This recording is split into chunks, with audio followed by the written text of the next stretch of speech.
So today is the very first Shiny Hunt race. We're doing it as a community, hopefully, and the idea is we're going to pick Route 1 in Galar and see how many we will get. We have about 3 hours. My timer is slightly off, but this is on the hour we're starting, so anyone who wants to join in is welcome to. I am asking people to try and share a picture in the Discord, but if they don't, they don't. It's not the end of the world. And yeah, let's see if we can actually get some shinies in this game, because random encounter shinies hate me the most. I'm probably targeting Wooloo, because I was meant to actually heal before we started. That was clever. I forgot I used up all my moves on especially El Creamy for sure. That's why I went into the Pokestop earlier. But never mind.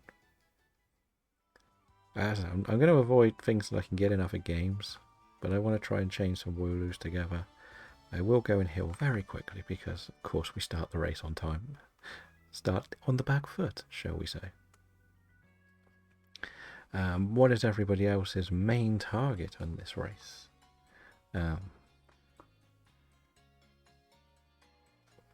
I would love to go for like Blipbug, but I think there's other places I can hunt it so I can see it. Caterpie and Blipbug and Grubbin are the exclamation point encounters, so they're a little bit harder to do. But I think Blipbug I can get in the Slumbering Wilds, Grubbin I can get in Scarlet and Violet, and Caterpie is, well, Caterpie is a Pokemon. If we ever put up with Let's Go again, we'll go back for it. But for now, my target is Wooloo, maybe some Nickets, but we'll see. We're not going to do like a proper counter because I don't really know how many we've done yet. I think we were near 50 when I started doing this, because we did a bit of an experiment on one of the streams for a little while. But yeah, that was kind of what we were up to. The other way of looking at this, if nobody else does take part, I would still be here hunting these stuff anyway. Let's be honest. I will have to do random encounters on this game at some point. So why not do it this way and have a bit of a laugh about it, see everyone else get the shinies while I constantly fail. Because that's how this game works. It hates me. Probably would be a surprise, ironically, but again, it depends how many people take part to how well we do. It's more of a way to push people who have been eyeing up these to do and have put it off for a while. Because let's face it, the shiny mechanics in this game are a little bit broken. Nobody really understands them properly or seems to get proper results. There's a few different theories out there. I've tried some, not had much luck. Tried others, had 0 luck. I've done the old knockout 500 and it didn't seem to do very much to improve my odds. I think of all the shinies we got in this game, I got a Whismur at about over 1,000. I did over 1,000 for it.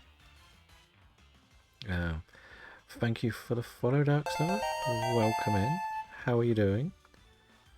We have challenged ourselves to a big ambitious shiny hunt race. Hopefully so everyone else can join in. You are more than welcome to take part. We have a very ambitious bigger project anyway, where we're trying to build a full-blown shiny living dex in this game.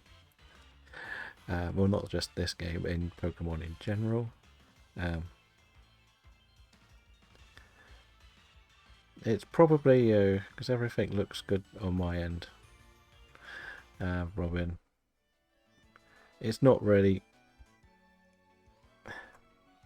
Oh, go away, Rookity. Fair enough. The KBD squad. Yeah, we've been trying to do this for a while now. Like, the funny thing is, I actually found KBD when I'm pretty sure somebody I knew raided him when he was doing his Pokemon Yellow save. And then I've sort of stuck around and had a laugh.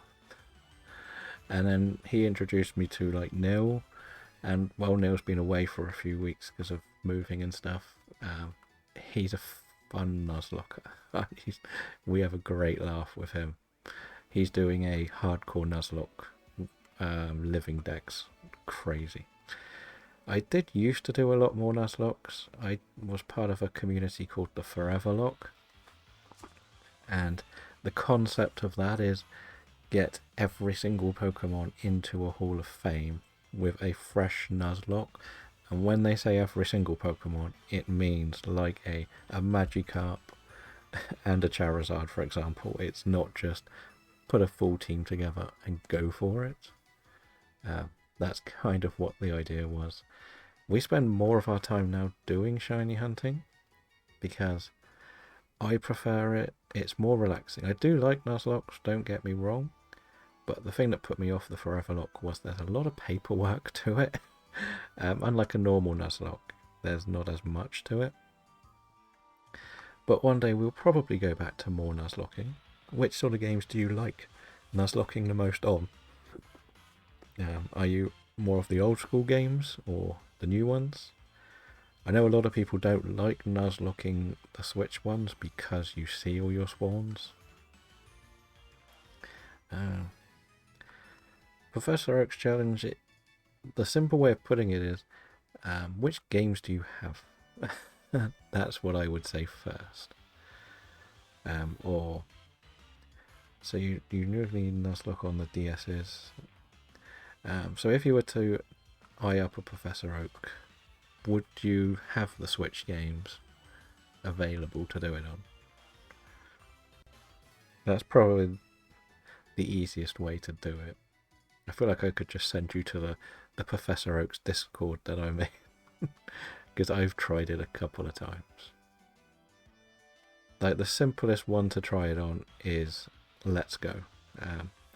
If you just want to get used to the patience of it, Let's Go is the one to play it on. Because if you see all your spawns, you'll get through it pretty quickly. Scarlet and Violet is bonkers for it, because there's almost two ways of doing it, because it depends how you treat it, because technically there's 18 badges. So the Coridon stuff, Maridon, whichever you're using. So that would mean that you have to get different stages, and then by that you have to just sort of get the Beads of Ruin in a certain order, depending on which ones you get. Thank you for the lurk, Sophia. Hopefully you're having a good day. But yeah, on Scarlet and Violet you can get about 350 before, maybe more, before one badge. Then do you take into the DLC accounts. I've seen someone do this one, and they did all the DLC, including DAs. And because you can do the DAs, you can then breed. So there's a lot to do. But then it's quite a relaxing sort of thing just to do on the side, if that's the other side of it. So, but yeah, I would potentially try it on like an X or Y, maybe a Lola, if I'm going to try one again, but I wouldn't go for anything without experience share. I'm very lazy. No, experience share is one of the best additions to any Pokemon game for someone who is playing casually. Nice. What was the main sort of team on your RS, or who were your star players, shall we say? Last one I did a Soul Link on Scarlet and Violet, a freeway one. It was a bit crazy. That was enjoyable. We managed to beat the whole base game, but we died going into Blueberry. So we did do a whole Kitakami storyline, got one of the free loyal free each for the team. Never got to use them. But it was fun. Like, I would love to do another. It's one of those things I would like to do a collab stream for a Soul Link with someone, but they're also I know it's so horrible setting up times. It's one of those that I, because like we did it, we had 2 English and one was, I want to say, West Coast America.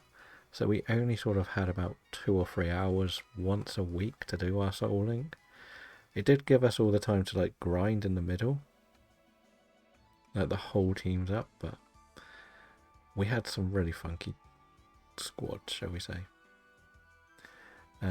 You've had Mr. Mime, he was the MVP. Oh, randomized movesets and abilities. So you got Slacking without Truant and did squeal a little. Very good. So that means you must have one of the modded 3DSs, I'm imagining. That, or one of the no longer existing emulators out there, from what I remember.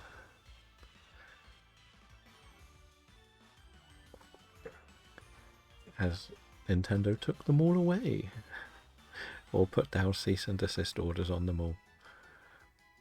So that's why I still think we'll get a 3DS on the Switch too.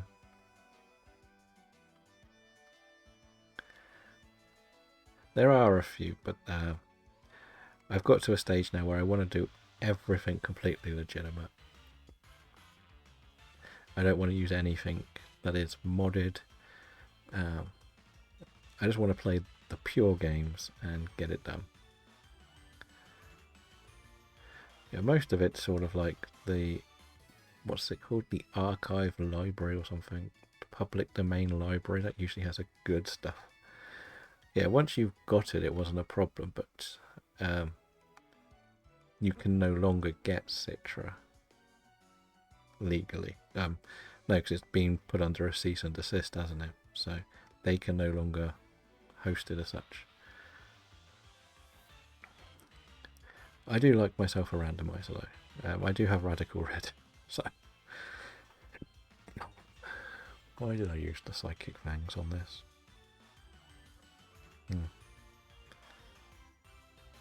I forgot I got Dive as well. Yeah, I love the randomizer stuff. It was one of the things that really started to push me back into it. But it's something that Nintendo hates, so you're never going to see it in a proper game, sadly. I was actually watching the final of a Metronome tournament that I was in last night as well. So that was fun.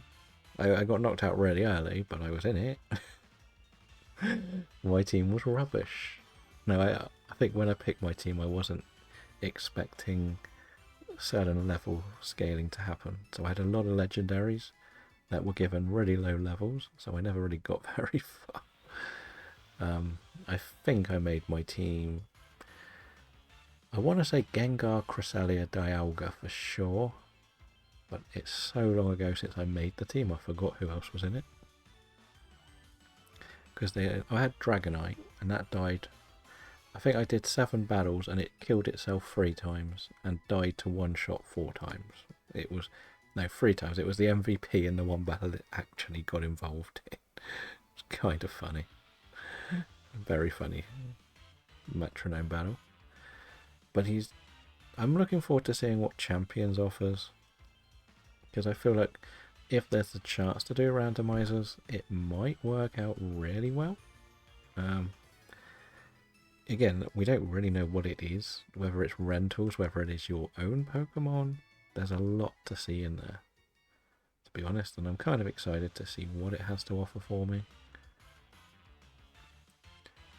Because at the end of the day, it's something new. It looks like a fancy version of the Pokemon Showdown, and I wanted to actually do my own sort of like Metronome tournament on Showdown, but they won't let you make a Metronome team with a Steel type in it, or with certain base stat totals over, so it was a pain to set up, so I didn't really get very far.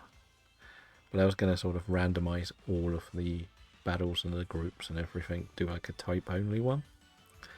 Yeah, I'm good at setting everything up, paperwork wise, but then when it comes to actually doing it, I tend to shy away from it all, because I've put too much into it. which is kind of why this crazy project is going to take a while. Considering we're at 10 shinies, and I seem to get more shinies when I join other people who are streaming instead, i.e. my shiny Lugia yesterday. Yes, I know that is me too. Well, for the Forever Lock, I had about 4 spreadsheets. One was a list of nicknames. That was about 3,000 names long that I'd randomized. One was sort of like a spreadsheet with every Pokemon, where I caught them, nicknames, what level, where it is, etc. The next one was what died, what was used in which battle, to see which one was used in the most battles, because you can't change your team. Your team is locked in the Forever Lock.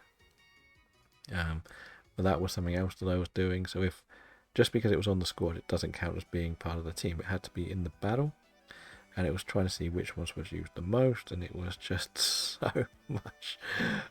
Probably unnecessary paperwork. Probably why I drove myself slightly insane doing it. But the first time round, I think I did 200 Hall of Famers, but I wanted to do a fresh one and do a Switch only version of it. And at the time there was only, I believe, 9 locked Pokemon. Everything else, there was a way of getting it into the Switch, so I could worry about those 9 later.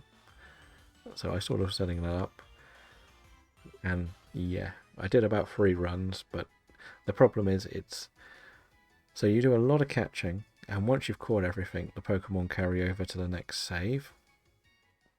So after you've done quite a lot of runs, you're not actually finding anything new. You're just almost speed running the gyms, and it got a little bit boring for me. Again, it's more how I was playing it than how the games are set up. Like the dream scenario is you can play every game, but there isn't a way of putting... so if you caught, I don't know, let's say the Snorlax in red, and you didn't use it, you would then be locked to using Snorlax in Gen 1 and 2 only. If you tried putting it into Gen 3, you couldn't put it back, and I didn't really like the not being able to rotate which ones they were in. But at least on the Switch, with BDSP, Legends Arceus, Sword and Shield, Scarlet and Violet, you can go between all the games, and that's really good. As long as the Pokemon is in said game. But there is a way to get pretty much everything else, bar the very few exclusives that are coming out and have already been confirmed for ZA. So like your Elemental Monkeys, Furfrou, and Patrat. They're the only ones that are completely locked, other than Mythicals, of course. So yeah, that was my madness. It's a nice, comfortable game to stream, I'll be honest. If you're doing what I would call more of a pure Nuzlocke, you will have a nice, relaxing stream, I'll be honest. But if you do a lot of paperwork, you'll probably get a bit worked up. As I say, like, the amount of time I've spent in Nil streams doing his Nuzlocks is crazy. Like, and when he's doing the grinding sessions, he does other little games on the side. So there's always something going on, rather than it just be like, if you're doing Gen 1, you know yourself, the grinding session is boring as hell, shall we say. So you have to do something on the side as well, and it does something like chat's favourite Pokemon, which is quite funny. Because he's about to restart that project as well, because of... I think he figured he did a couple of mistakes with squad management, because he wants to play every single game, but I think he caught too much, or used too much. There is an event Knucklestack in the chat, if anyone's interested. Hello Shirio, how are you doing today? We have got our race underway, and if we find a shiny, it will probably be a miracle, but what the hell, let's give it a go. What's the worst that can happen? Like, as I've said before, I'm going to have to do this hunt eventually. So I might as well make it something that other people can join in and have a bit of a laugh with.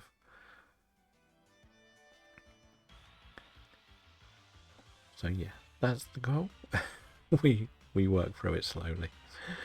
My friend is wait, let's protect this. A friend of mine is doing a mass cross-gen Nuzlocke, for example, and he uses Gen 1. He isn't allowed to use any gens going forward. Gonna make a later gens harder. Yes, it definitely is. Oh no, Shirio. Well, hopefully today is Customs Day, so hopefully that'll cheer you up a bit later as well. It usually does. Everyone has fun trolling in that stream. Now that sounds a lot like what Nils is actually. But I think he's been a bit stricter this time. It'll be interesting because it's almost like it'll be a bit more of a reset when he gets his Wi-Fi back. He moved and all his Wi-Fi didn't get installed when he moved, so he's missed like 3 weeks. I am good though, thank you, Shiryu. I'm kind of excited to see how well this goes. I'm torn between whether it could be great or it could be terrible. And I think this finishes right on time for the Grand Prix, which is quite fun. I did not realise that. I thought it started at 2. But apparently they have changed the times and confused me a lot. So yeah. I would be very happy if the team hits 1. But as I say, I think I watch it in fast forward. That's how I watch Formula 1. Because most of the time nothing happens anymore. But I thought it started at 2, and usually when I do my stream it's 12 till 3ish. So if it starts at 2, once I start packing everything away, raided, etc., you're looking at 3:15, 3:30. So then I can switch it on, it's near the end, and I can just fast forward through it and see what happens. Nice. It doesn't count though, Robin. Grimer's not in this route. But congratulations on your Grimer.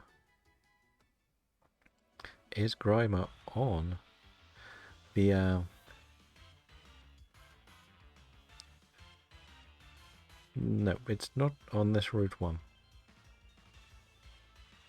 But it could be on Connect 4. I don't know if it's actually on that board. I keep forgetting what I put on my own board, which is kind of bad. Every time I catch a shiny, I have to have another look. So, yeah. I did try and do some Zygardes yesterday as well. Mr. Belgium was hosting with Corey, and that's where I got the Rosalia. So he's getting mad, and I keep getting shinies on his whenever I do DAs with him at the moment. I've got all of his shiny luck, apparently.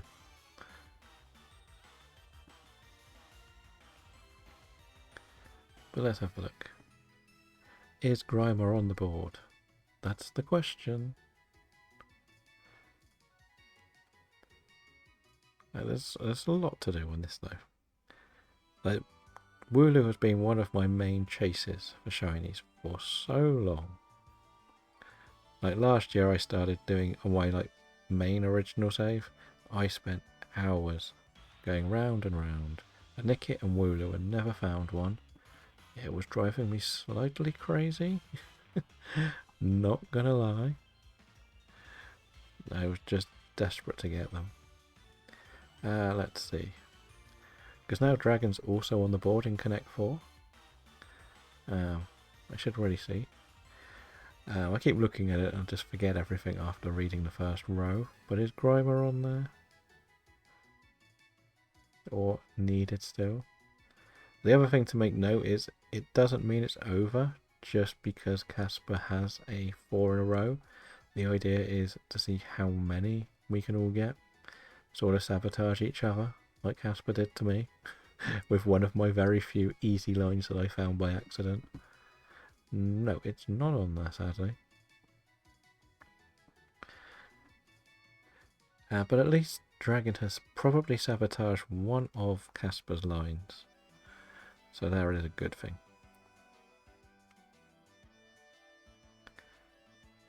But yeah, the idea is just to have a bit of fun with that. There's nothing too serious with it. I have also got my 3DS ready to do some more Pansage hunt, because that little green monkey won't turn up. I've got one, I need another one. It's eluding me a lot. Yeah, that's my randomness goals. Yeah, we're getting there. We are getting there. I didn't even know it was there. It's a strange one, because like, well, the thing is, I put the question out there, what did everyone want, and people pick Switch Pokemon, so there's quite a lot. I can't put them in alphabetical order because then it won't be randomized. So it just means double checking it each time, really. Like, because the board is set up as 4 quadrants, like one time I might do a different type per quadrant. Because I think I can't do one type because there's not 100 of one type, I don't think. If you take out legendaries, of course. But then we could double up on some, I don't know. But again, it's a bit of an experimental project this month. Because the other games we tried didn't work, and I didn't want to do just a traditional bingo, because a lot of people do shiny hunting bingo. I wanted something that was different, but still ambitious, if that makes sense, and still sort of targeting things. That's the way I looked at it. I felt a bit bad going for just... And then sometimes it's quite difficult going in different Discords because people have different rules of what they want for their redemptions. So that's the only reason I mentioned that to you, Dragon, was I've been in places where people moan about dates when you catch stuff. So I really wanted to push it out there so you could see that if everyone's doing it, everyone can see exactly what they're meant to do. Does that make sense? I know I could be a lot like, because I know you're doing it in here. Just say, for example, Casper's, I didn't, there's no date, I want to see the date. It's not fair that they don't get to see where it comes from. Obviously, Casper's quite relaxed. You don't have to worry about them. But all you need is one person that takes it a bit too seriously, and they would get quite upset with things. I've seen it happen, so I just want to try and get everyone into the habit of that one. But I've seen others that want you to actually do the screen catcher recording for it, I think, which I think is very difficult to teach everyone to make sure they do. I don't think it's difficult to know how to do. It's difficult to expect everyone to know how to do it, if that makes sense. So I'm not going to push for that.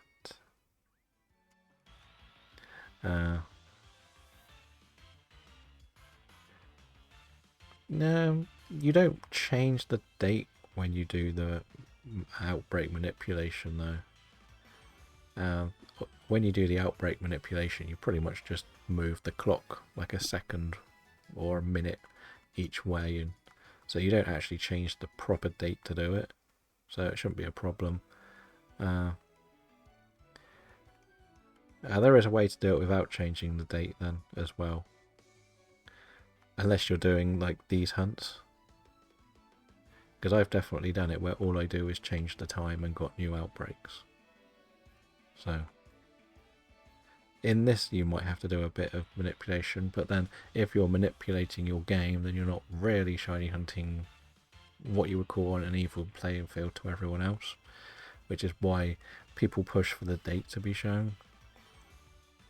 But you don't have to change the day to do it. There is a way to do it with just the time. You pretty much just switch the time syncing off, don't you? And then you go into the clock and you roll it back 1 minute and then just confirm it, and you keep doing that over and over again, and you'll get different outbreaks each time. You don't need to change the day. In Scarlet and Violet for sure. In this, yes you do, because you need to change the weather for certain Pokemon to spawn.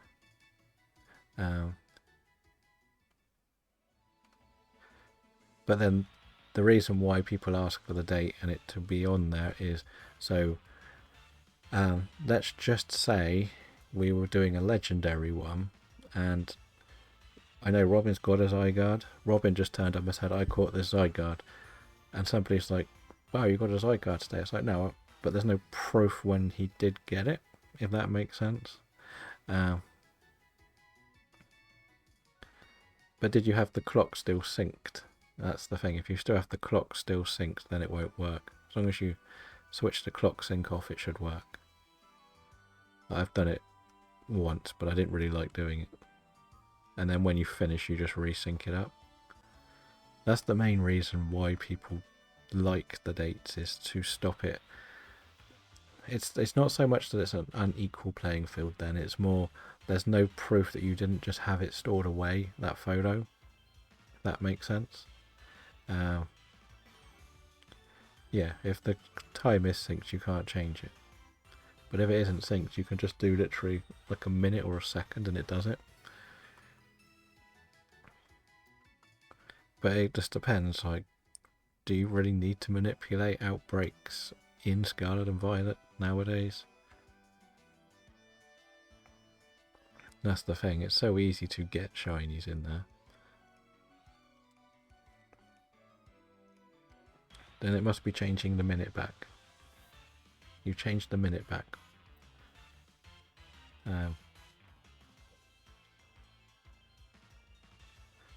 That is, we're actually going to kill the Basculin, to be honest. We'll let it die.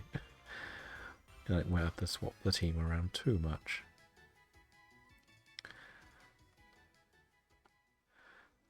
And that's why when you do these hunts, that's why some people are really strict. And they're like, well, I only want to see the one you caught that day. And they ask for the date to say it's caught there. As I said, there's nothing to say that you didn't catch it 2 weeks ago and you've seen it on the board. I'm going to redeem it now. I'm not saying you would, but someone else could come along and do that. That's why everyone pushes for the date to be a big part of when you do these games. It's just that little bit of extra. Yeah, you were actually there, you were taking part, you were doing it like we asked. As I said, I've seen the drama. I don't want to deal with the drama behind it, and I understand both sides of the argument, but if I say flat out that it has to have today's date or the day before, that's it. That's how it's going to be. I don't have to have an argument about it. Also, if you encounter it while in battle, change the time and day. So you could do that as well, but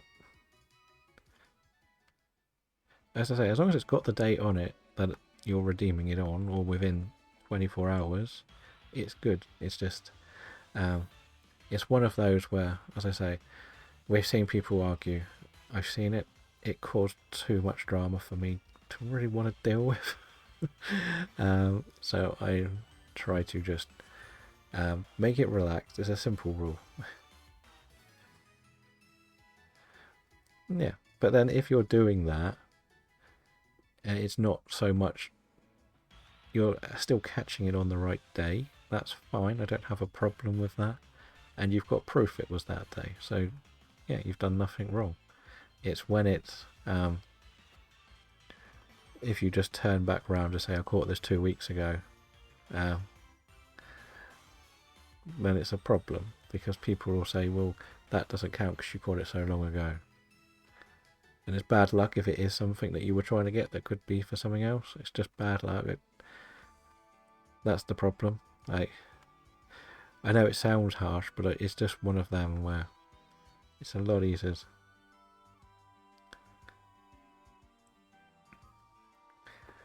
Yeah. I hope people don't think I'm too harsh. But I know a few people that do it as just like the simple rule, like for example, Dragon, you saw it with in Keith's Discord as well, because she's doing the Dex thing, isn't she? Where it was asked that you could show the date you called it, didn't you, for the cipher? I think it was you got, and that's kind of what it is. It's just trying to get everyone, and the only reason it was asked is because It's sort of a challenge in case there's an actual reward for winning, rather than everyone else just doing it for fun. Like, I believe she's put £10. I think it's £10 in the poker store or Pokemon store for the most, or something like that. So if there's someone's making up the dates just to win the prize, it's not fair. Like, if you get what I mean. But all of mine are for fun, really. There's nothing difficult about what we're doing, so.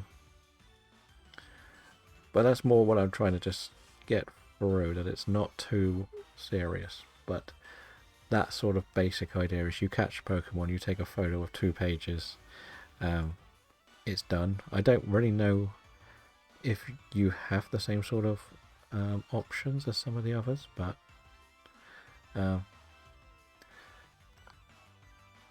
this one is more of just a community event to see if it's good, see if it's popular. People could I might do things where you can claim a Pokemon from the vault if you win. It's no different than if, for example, one day, let's just say me, you, and ironically, we pick up Legends Arceus and we say we're going to race to see who can get either Empoleon, Groddle, what is it called? What's the big grassy thing? And Infernape. We pick one each and we race for 3 hours to see if someone can get it shiny, or how many shinies we can get en route to it, or something silly like that. It's just a bit of fun that we would do, because then we would do an alpha hunt that we were after, and we can move on with the challenge, if that makes sense. Yeah, shiny alpha hunting. It's the same sort of thing as what this is, and what next week will be. You could treat it as just an alpha hunt map.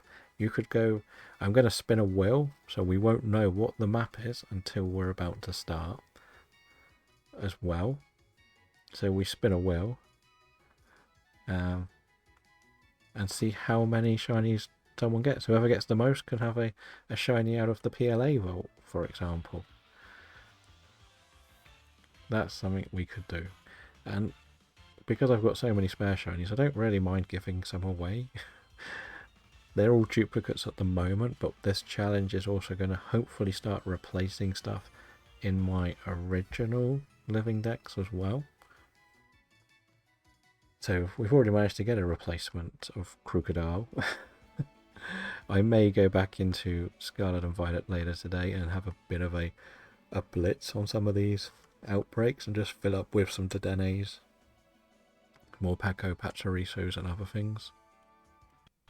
But that's my point, is the idea is just to, there are a lot of people shiny hunt and a lot of people put off certain Pokemon because they're either seen as less interesting hunts, frustrating hunts, and this is kind of a way to push people into, you know what, there's 3 hours, someone's doing a race here, I could go and have another go at this Wooloo or something, or this Nickit, or this Squovit, whatever's here. And if they enjoy it, they might get a shiny, and it's great for them. If they don't, they might get a bit more inspired to go and have another finish off the Wooloo later or something. So that's kind of the concept behind this. It's not really like other days. We will do whoever gets the most wins a prize. That's going to be sort of there. Like, what I might do is, again, with the type one we're going to do on Scarlet and Violet, I may make a box of that type of Pokemon, and you can then claim one of the 3 old of that type as the winner, whoever gets the most. Again, you will have to put them in the Discord. That's the only way you can really police it as such. If that makes sense. But yeah, at the end of the day, it's just a bit of fun. It gets people interested. Like, if you were doing this, I would play along because, okay, you know what, I want to get this Wooloo. So I'm trying to make the stream feel like something I want to do, rather than I'm not motivated to sit there and hunt for a Wooloo without someone else doing it with me anymore. So that's my madness in my concepts for this challenge.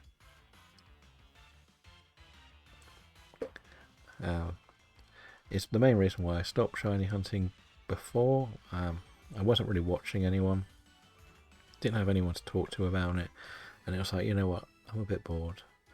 And then I started doing my challenge videos, and then I thought, well, you know what, if I make it a bit of a challenge video and put everything together, like I could do all of this offline to get the shiny decks, if we're honest, but I'm missing the interactions, the fun moments that can happen when you're completely guessing, the nickname suggestions. I'm not a nicknamer of Pokemon.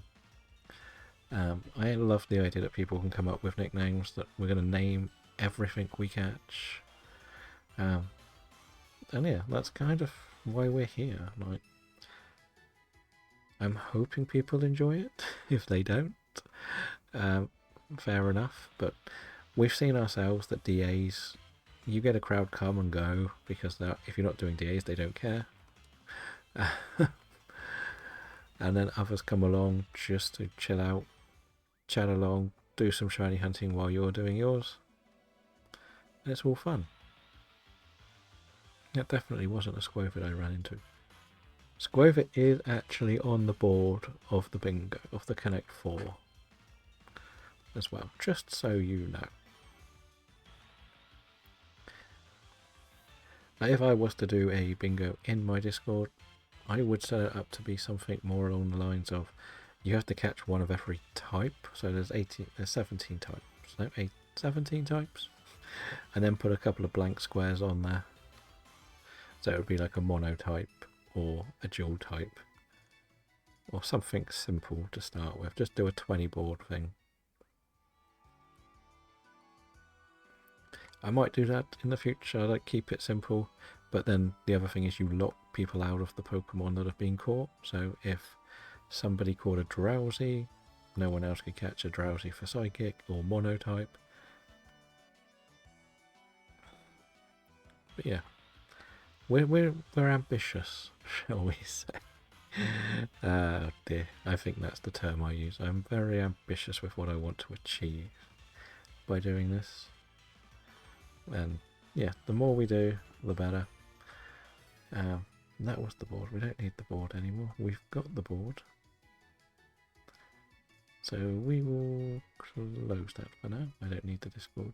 Until somebody else starts claiming some shinies, then we'll get it up. Right.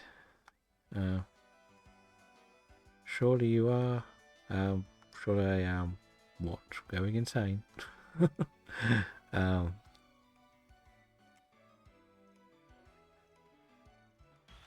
Surely we are.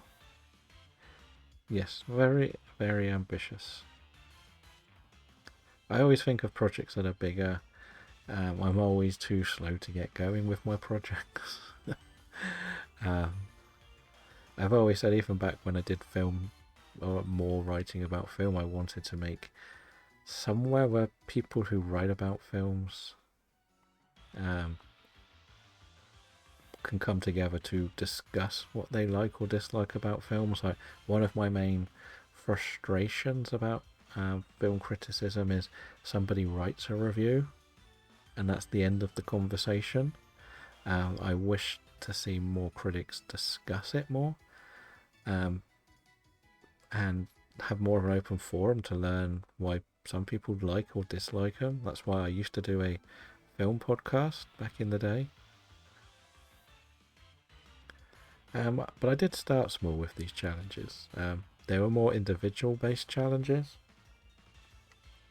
So the first one was, as I mentioned before, was 31 hours in Legends Arceus. That was the first challenge video, to see how many shinies I could get. That was fun. We did like just 1 hour streams because I treated it as just a recording session with a bit of talking. Very difficult to start with. Didn't have camera, didn't have good sound, or better sound, shall we say. Hadn't fiddled with sound settings and stuff. We came a long way. Then we did like 100 sandwiches in Scarlet and Violet, just to see how many shinies we could get. with like the sparkling free sandwiches, etc.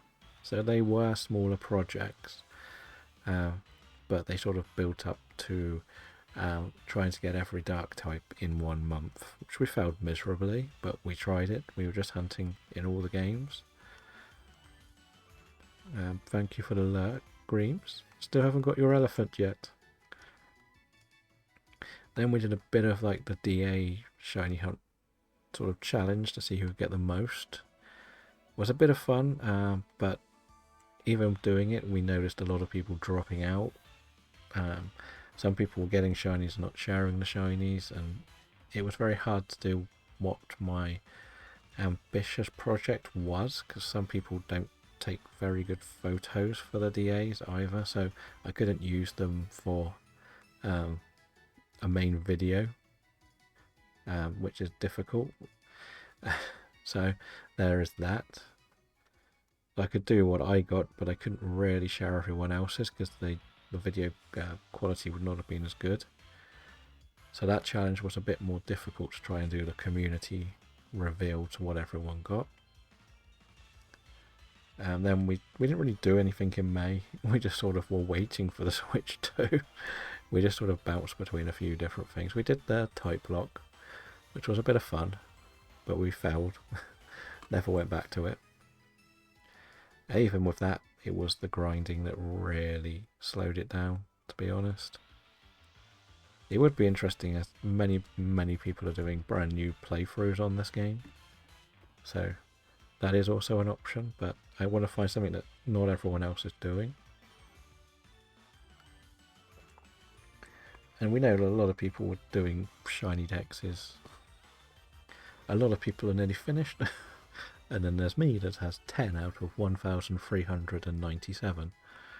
Because why not add all the Megas and GMAX forms into the form decks as well? And that doesn't include whatever might be new in ZA. So yeah, we've got... Now I could trim it down to be like shiny hunting in one game, but as I said, Sword and Shield is not the most popular game, unless you're doing DAs. Thank you for the lurk, McVeigh. Good luck with the sports, or the crown grind, one of the two, I imagine today. But like you find yourself probably, Robin, with the DAs, sometimes there'll be a lot of people that come along, other days they're not interested, and that's what's very difficult with DAs, because as soon as somebody gets the legend, they're not interested in helping you get the legend or working with other people on different legends. And then sometimes they're playing along with you for ages and they just vanish. We know who I mean by that, but we won't say the name. And not Louise. What else do we have? We have like you do your alpha quest. Some people love doing alpha quests. Some people are just trying to build a living dex. Because Pokemon is an individual game, everybody has something slightly different they enjoy doing, which is kind of me. I have different ways that I like to do things to others. Like, I've been very open that I will go and help Mr. Belgium do Zygarde with his path, but I'm not a fan of doing a set path over and over again. I've been very clear that I'm not, but if he's doing a stream and he needs 4 people and he's got 3, I will jump in and be the 4th to help out. I'm not going to sit there and go, well, let's not let him get the Zygarde because I can't be bothered to do this for an hour where I don't have to really think either because it's an easy path. I love the challenge of the crazy runs on the DAs. That's why I like doing the Zekroms with you. We always have to think of a way to win, and we're coming up with crazy strategies that are working quite nicely. There is an event Caps a Kid in the chat, if anybody wants it. So that's why for DAs I'm more willing to do a bit of everything, because like even now I got the Lugia last night, I'm still going to have to do it again because it's not one we got on stream, it's not going to count. And if he comes up and says we're doing Lugia again,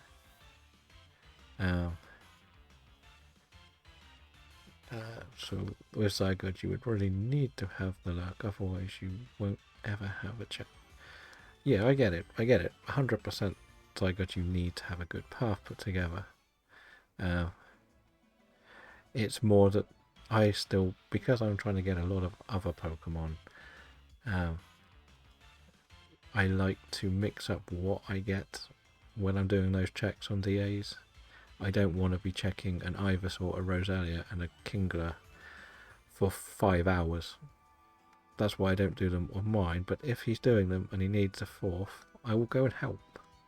I can still get it. It's just if I'm doing Zygarde, I would like what I would call more interesting Pokemon on the route to try and get shiny, if that makes sense. The other side is, and we've discussed it before, is the route he's got is not bad. It's perfect route. It can't be done with 3 people because of when the Nidoking comes out, and you need the Nidoking to win it. If the Nidoking had come out like 3rd, you could do it with 3 people, and it would be okay. You could do it all. But because you can't get the one you mostly need till the 4th one, you have to have the 4th. Because the paths stay exactly the same. Well, the cuts are slightly different if you don't have the same number of players, but because this is a path that goes up one side, it's not going to change, so it's easy. But you need that. Like if you had got Nidoking, Wartortle, Jigglypuff, for example, then you could do it with 3. It would take a long time, but you could do it with 3. And the computer, you just have to luck out that they get the right thing. But like we could save Zekrom paths if we found one that was ridiculous. But we don't, because it's actually a little bit more fun putting together some wacky teams for the Zekrom ones. Like, would you have, 2 months ago, would you have ever considered Xatu, Raichu as an option? And now when we do them, you're like, let's check for these first, because it's funnier to win with that team than it is just going with Sandygast or something, or Palo Sand, whatever it is, and Nidoking or something.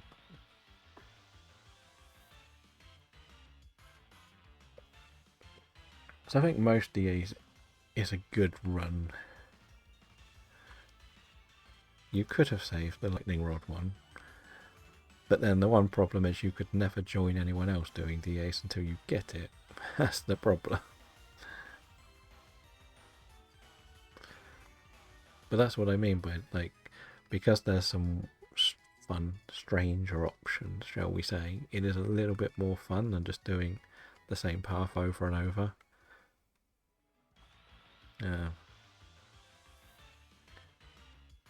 Yeah, and I've seen someone else save a path for things that were really easy to get as well, and it was like, okay, whatever. And then they got the shiny in like 3 runs with their save path. It's just the pure number of Zygardes that we've seen Belgium do, and you can't get the shiny. That's the funny thing. Seemingly no one seems to be able to get the shiny on that path either. I don't think I've seen anyone get the Zygarde on the path. I've seen them get, like I got the Roselia yesterday on it. I've seen Ivysaurs, Kinglers, but never the Zygarde. It just makes me laugh. But I guess it'll be a stage where, when I get a bit further into it, we've got more legendaries done. I would have to do a bit more set paths, but because technically I have 0 shinies, I can do anything at the moment. So I'm quite open to whatever comes my way, as they say in the Friends theme. Maybe that's what's happened. His Switch has become shiny locked. The Shaman won't shine, the Zygarde won't shine. Maybe Nintendo know that he's hacked the system and has shiny locked all his games. That's the thing. After manipulating all of the other 3DS games, they're like, you know what, this person's a bit dodgy, we're going to shiny lock his game. and make him shiny lock Shaman on stream and see how long it takes for him to break. I don't think he's got as many as you think, if I'm honest. But I don't think he's ever really built a shiny Dex before. I think that's probably the main thing that we would notice. Let's just check the Brilliant Aura. And what's your total, would you say, at the moment? If you were to give a rough number, do you reckon? And do you have it? I know you showed me bits of it. Have you got it in like proper Dex order? Like, I can't remember if you actually had it in proper Dex order. Come here, brilliant Rookity. Because I think my original attempt at the shiny Dex is about 35% done.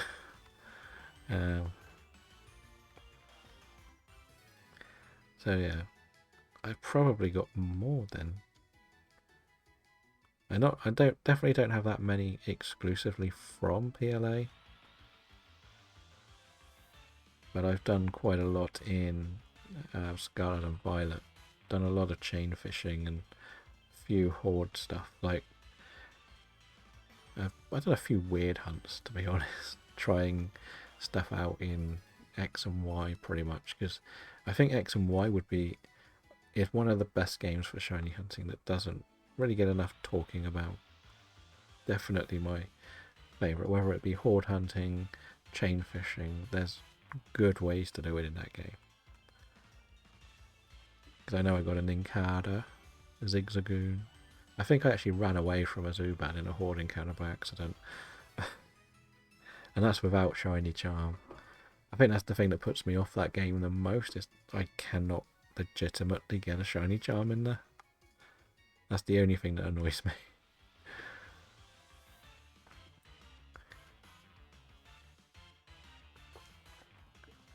Because like, what you're doing for your Violet save is going to make the beginning of the shiny hunting a lot easier for you.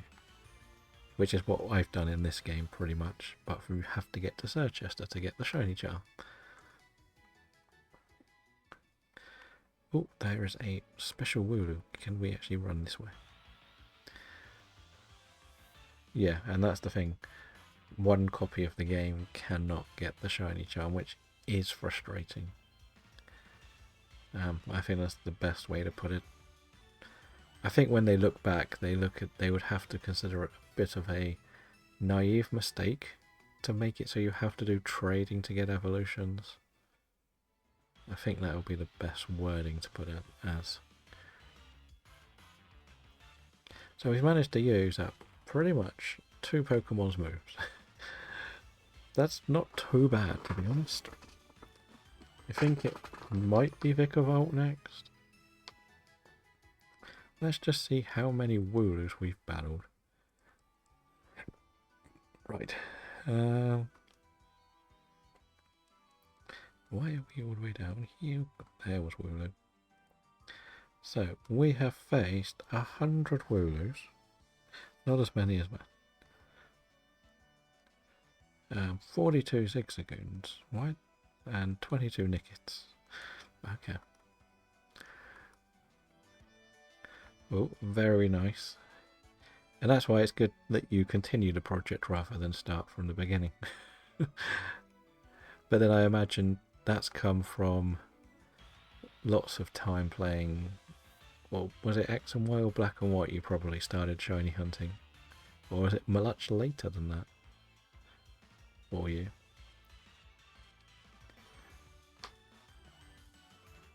That's the thing, like, it's difficult because some people over it as now only people counted the Mons on the Switch.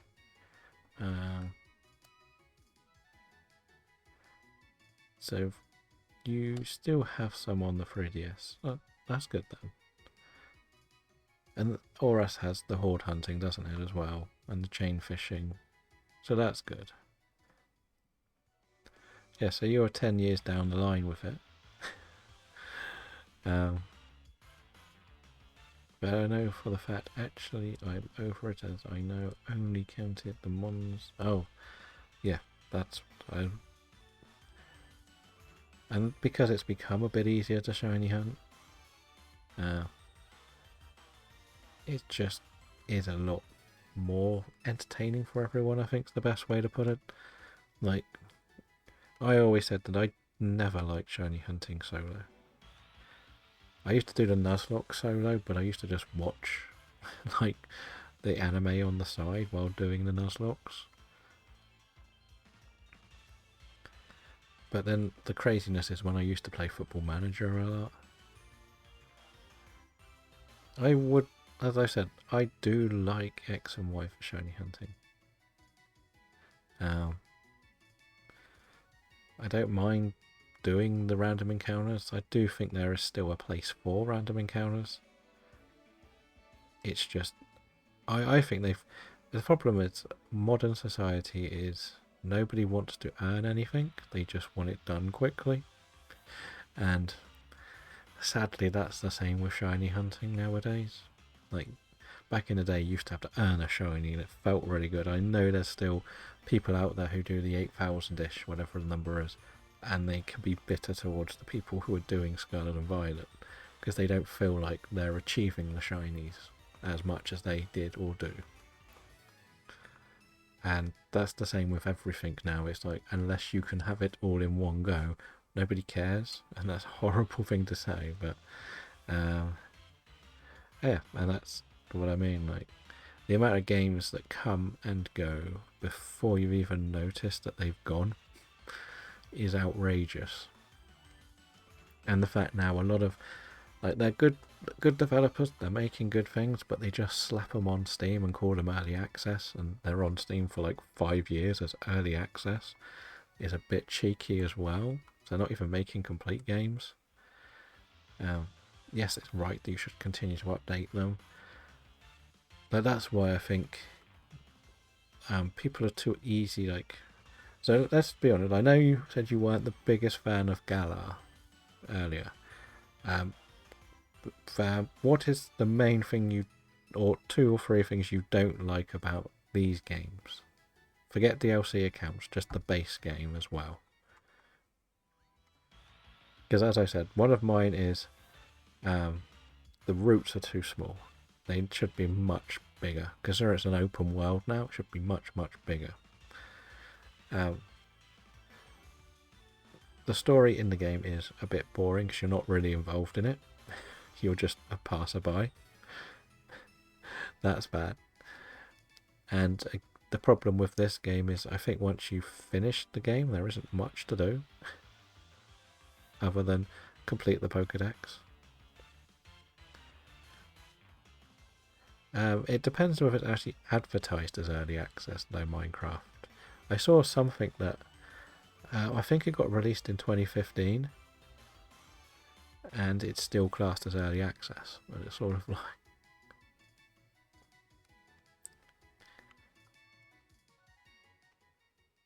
but there's got to be things that make you feel like it's bad. Like, the idea that there's different gym leaders in both games is interesting. It's an interesting concept. The new Pokemon I don't think are bad. I like some of the designs. Some of my favourites are in this one, so that's good. I like the idea of the wild area, not necessarily execution of it, but then that probably leans more to you not liking overworld spawns as much, I guess. I still like the background for these battles. I think that's really nice compared to what we've seen before where it's a bit plain. There is an event Fluttermane in the chat. That must be a very rare spawn, to be honest. Okay.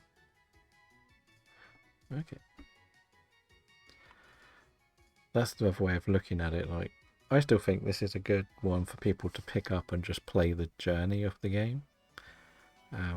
It's got a nice variety of Pokemon. I know people kicked off about Brexit or Dexit, but you were never going to get, 900 Pokemon into one game. You need to have the other Pokemon have a chance to get a little bit more popular. Like, it would be stupid if they put every Pokemon in one game, because at the end of the day, everyone will just get drawn to the same ones.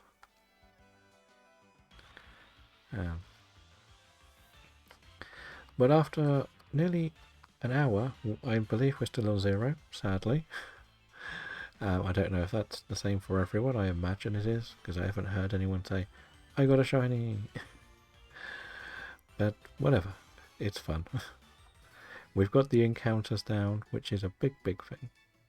We were struggling to get them down, to be honest, so... we've got 100 Wooloo done. What do we see? We're already on Pokemon number 3 of our movesets. I got the Fluttermane. Nice. Robin is lurking. Thank you for the lurk, and good luck with what the plans are today.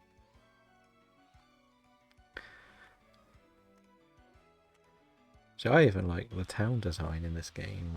Like, again, it's another one where I wish you could see more, explore more, but I like the concept of the towns. Like, I feel like one day when we get a Sword and Shield remake, we're going to have everything fully unleashed to be beautiful.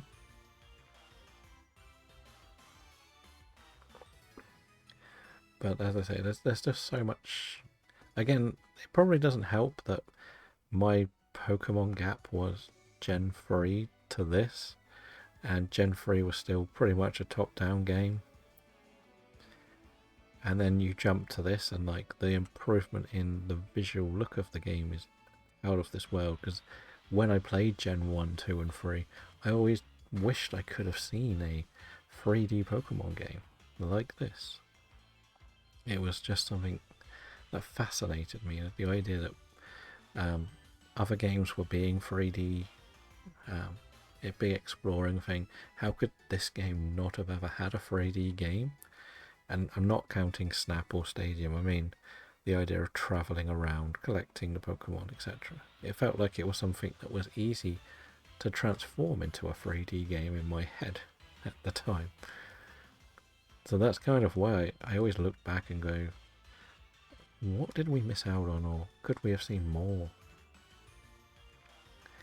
So that's kind of why Galar sort of has a soft spot in my heart. But then again, I did miss the whole DS era of games. DS and 3DS. Let's get away. Get the Wooloo. Get the sheep. Nah. Boop. So the funniest thing about Wooloo is I did spend ages on my other shiny hunting save trying to get this. And then the day it came out on Pokemon Go, I got a shiny on the first day, thanks to all of the dens that they put up around the area. But I think it was like the third den I went in was a shiny Wooloo. Let's Go is a beautiful visual game, yes, 100%. It's hard to compare those two, I think, and the main reason is Let's Go is a very contained area, so you could put a lot more into the graphics. In Scarlet and Violet, it's a rolling environment, so it's nearly impossible to get the same sort of graphics, if that makes sense. Like, you only had to put time in to get that many frames for Let's Go to be as beautiful as it was.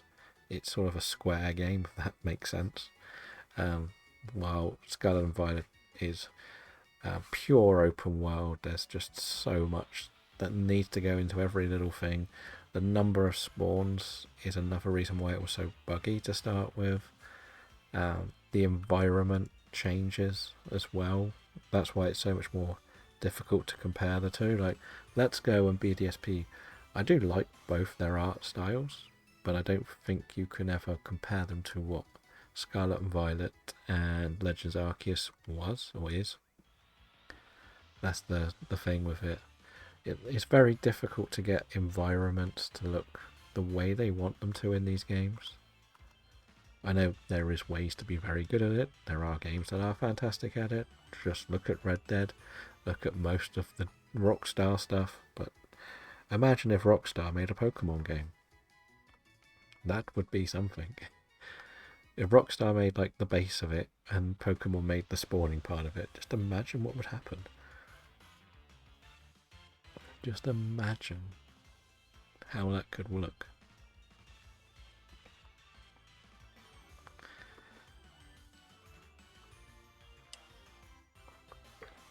But then Nintendo likes the cozy one. There's a reason why Nintendo never really care about the rest of the world sales, because in Japan Nintendo is so dominant. And Mario, Pokemon have never needed to bleed into another system. Sony and Microsoft have had to sell their IPs to keep their profits going the right way at the end of the day.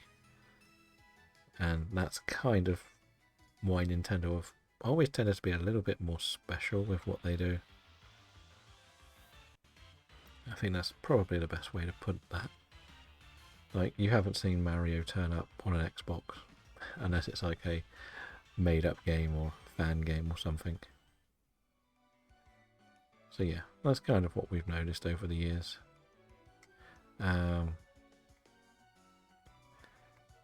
Let's see. Nick it. Let's get this Nick it. Then I can read the big comment. Okay, that's not a Nick it. Don't get me wrong, the graphics are amazing, but I think Sky Upgrade is too much too quickly. It was better, yes. Sky Divide's too much, but a little lower in design. It would feel much more transitional. 2 games graphically and possibly less bugs. That is pretty much the nail on the coffin, as they would say. We are, I think we're into the Adlands before we reply to the very, very long comments. But Dragon makes a good point.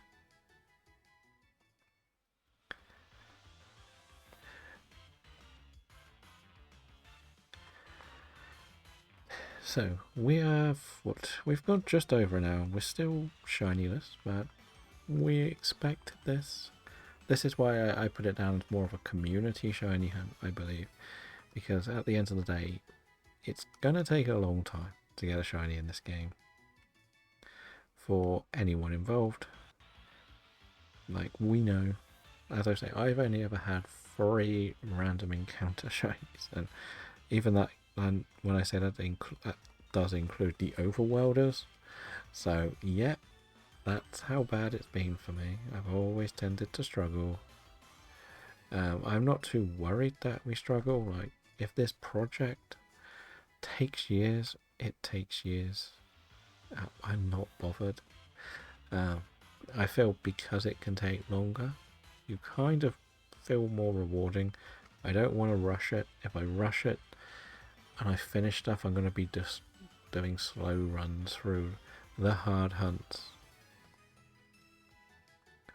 So yeah, that's kind of why we're not really going too crazy with it. Oh, that's another Nickit. Yes, we got the Nickit.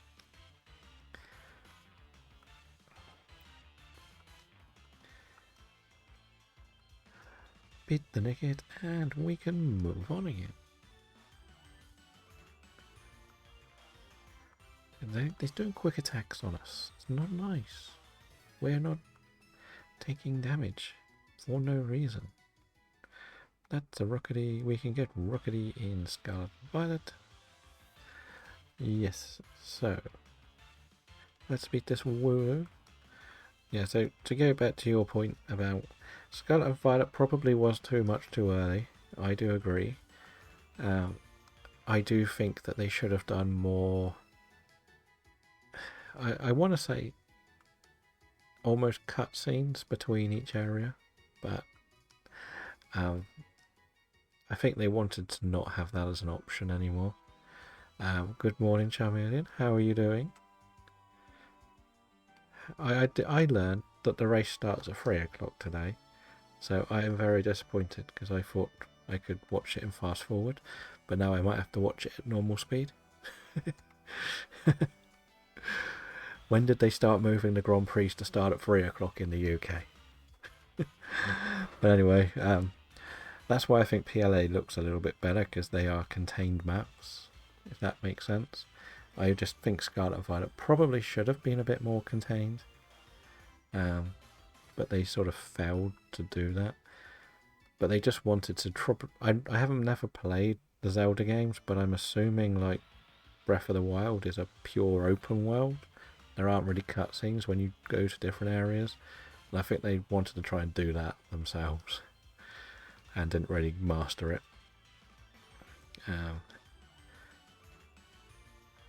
And again, the other reason why Let's Go and BDSP have better rated graphics, I would say, is because they went for a certain style that didn't really need as much behind the graphics, if that makes sense. It's raining. Ooh. I don't know if that's a good or a bad thing. Max is good in the rain, so we can cheer for Super Max. After his qualifying lap, he deserves to be called Super Max. Didn't just beat the rest, he pretty much picked up their tails and spanked their booties when they're meant to have better cars than he does. According to Mr. Brown, who said that if it wasn't for Max, they would be behind racing bulls. I think that's what he said this week. I don't know what that means, considering where would McLaren be if that's the case. But hello, Casper, welcome in. So far we haven't actually got any shinies, and I think it's only me and Dragon are really going for it. I didn't see all the extra stats. I just laughed at the fact that they made a big, like this week Zach said that about Red Bull, that if it wasn't for Max they would be behind racing bulls, and now suddenly he sat on pole position. They probably will win the main race, as long as Lando doesn't do anything stupid this time. They probably will, and they've got the 2-on-1 advantage. That's the big difference. That's the thing.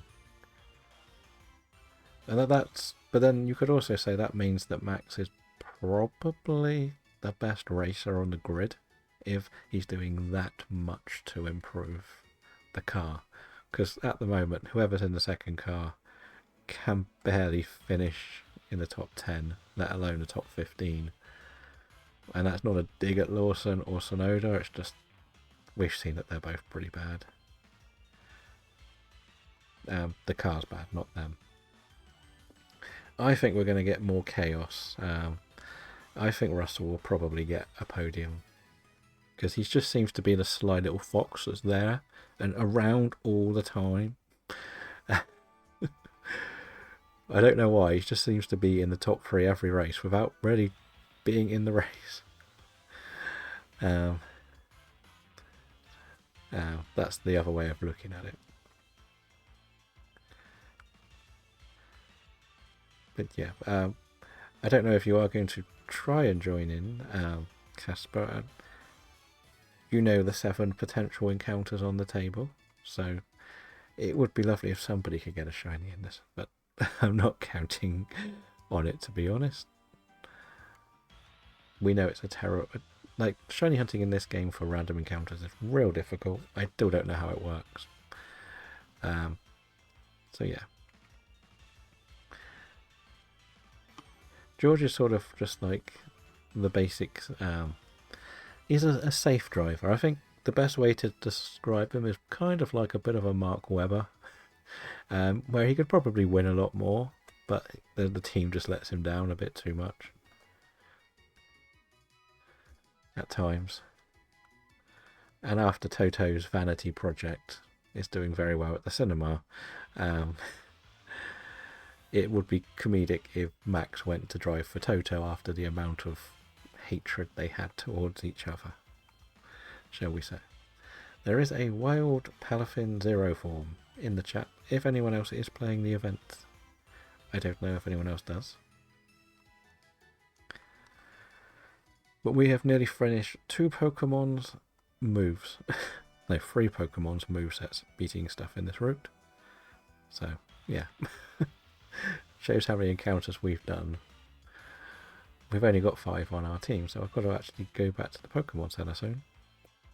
And the time was slightly wrong because I couldn't figure out how to change the time and it actually save in Stream Elements. Every time I press save, it did nothing. If I go on Stream Elements, it will show that there's about 1.5 minutes left.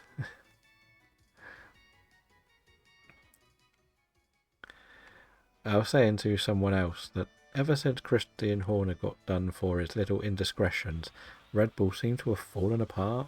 Like Newey left.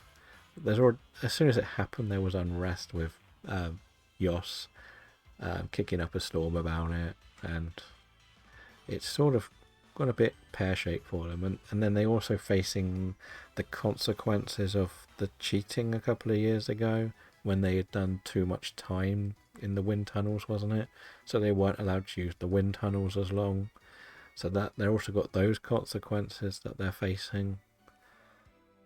So it's sort of come and goes, but as we sort of said with Formula One, one of the problems is there's always just one team that's just head and shoulders above the rest, and it kind of makes it boring as a neutral putting it on, because like if they were on a level playing field, at least it could be chaos. Like, I don't know if you were watching it back in the years when I remember there was one season when the first 8 races had 8 different race winners, and it was a crazy season.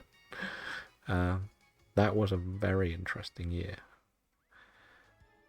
And it wasn't like anything disastrous, like there wasn't like big crashes or anything. It was just anyone could win the race that time. Like, I think was it Maldonado won in some rubbish car.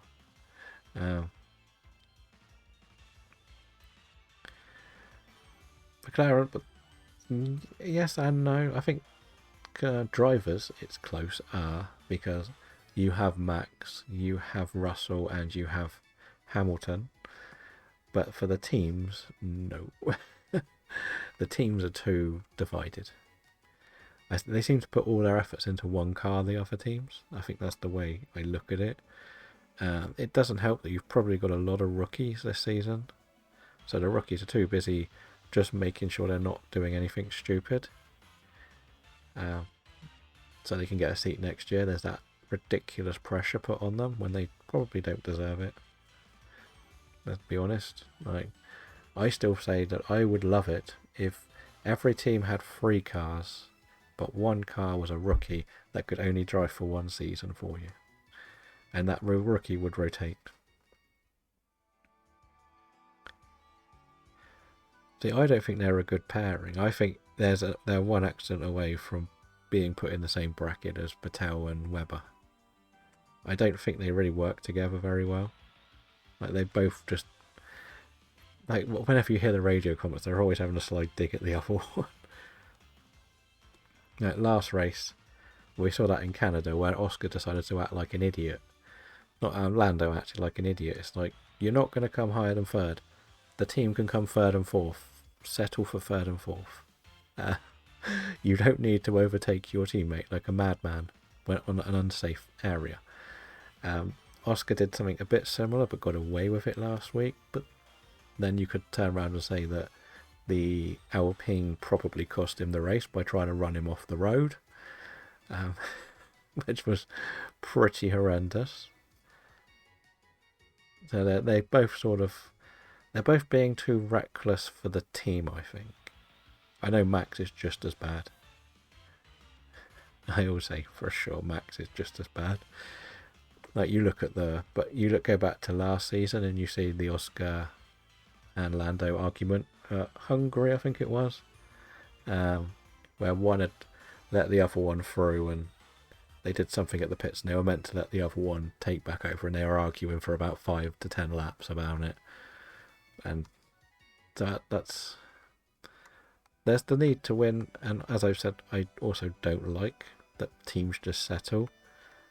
But I think a true champion can settle for second place if it means they finish the race rather than crash out. If that makes sense. That's why I always used to think Vettel was better than Hamilton at the old days, because Vettel would settle for second if Hamilton was first, and Hamilton would risk a lot to try and win and crash a lot or bump. But then in the later years they almost reversed it because Vettel got stuck in a bad Ferrari and he panicked too much when he blew the title, trying to stop Hamilton, if that makes sense. And I think Oscar is better at accepting not winning than Lando, in a weird way, from what I've seen of the Formula 1 this year and last year. Like, they know they're going to get chances, and if you're just safe, they can accept it. Like, Oscar's now comfortably, he doesn't need to push for first because of Lando's mistake in Canada, because Lando's probably blown the title with that one, I think, unless Oscar gets some bad luck. Do you reckon that's the UK pressure, because the UK are stupid when it comes to pressure on sporting people? Or because people think Lando should have gone and won. Like, should be further ahead than Oscar this year. Or we should, like, because everyone thinks he sort of blew the title last year when he had chances to probably beat Max, because Max was in such a bad car last year and still won the league, or won the title. So far we have 0 shinies. Sadly.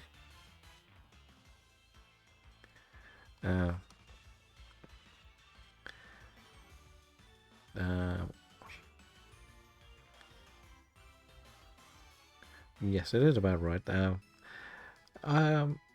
Lando probably is faster on the straights, but I think Oscar is better at the corners, if that makes sense.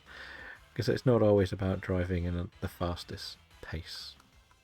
It's the full package, isn't it, really, nowadays?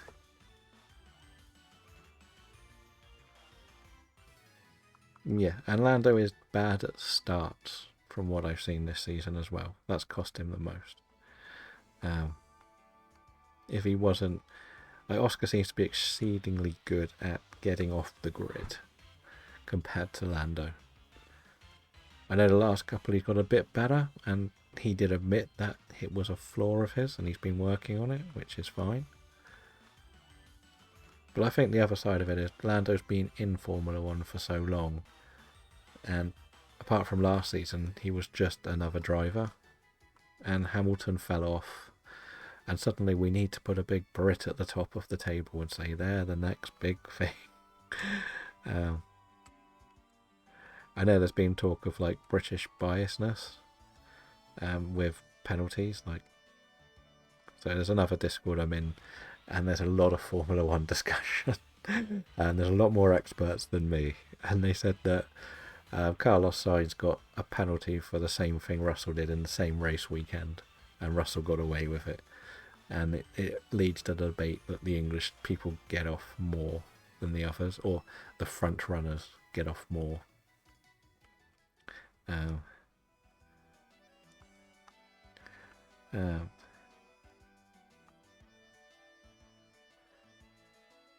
But then that's the difference, isn't it? Like, race management is probably slightly better than just being the fastest car. Like, even when Max was winning, how much did we have on the radio? Just manage the car. Don't need to be the fastest person, you're winning. And pushing the car too much is bad car management, especially when you don't need to. Like, when McLaren are as fast as they are, like, they're usually 10 to 15 seconds ahead of everyone else. It's not really a race anymore.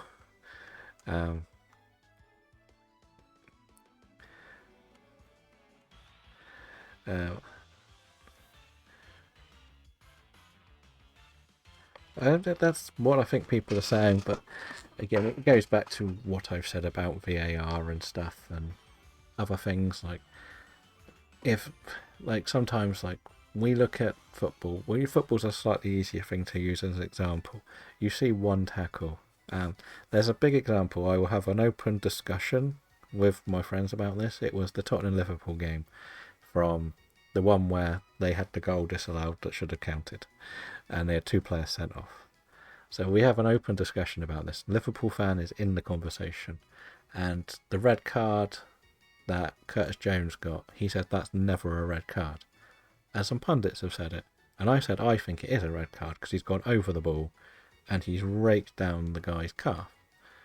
And they go, he bounced off the ball, and that's the debate. And at the end of the day, we can both have a difference of opinion, but because VAR makes a decision, people will go, well, VAR is corrupt because it didn't VAR gave them a red card, not a yellow card. So VAR hates Liverpool, if you get what I mean.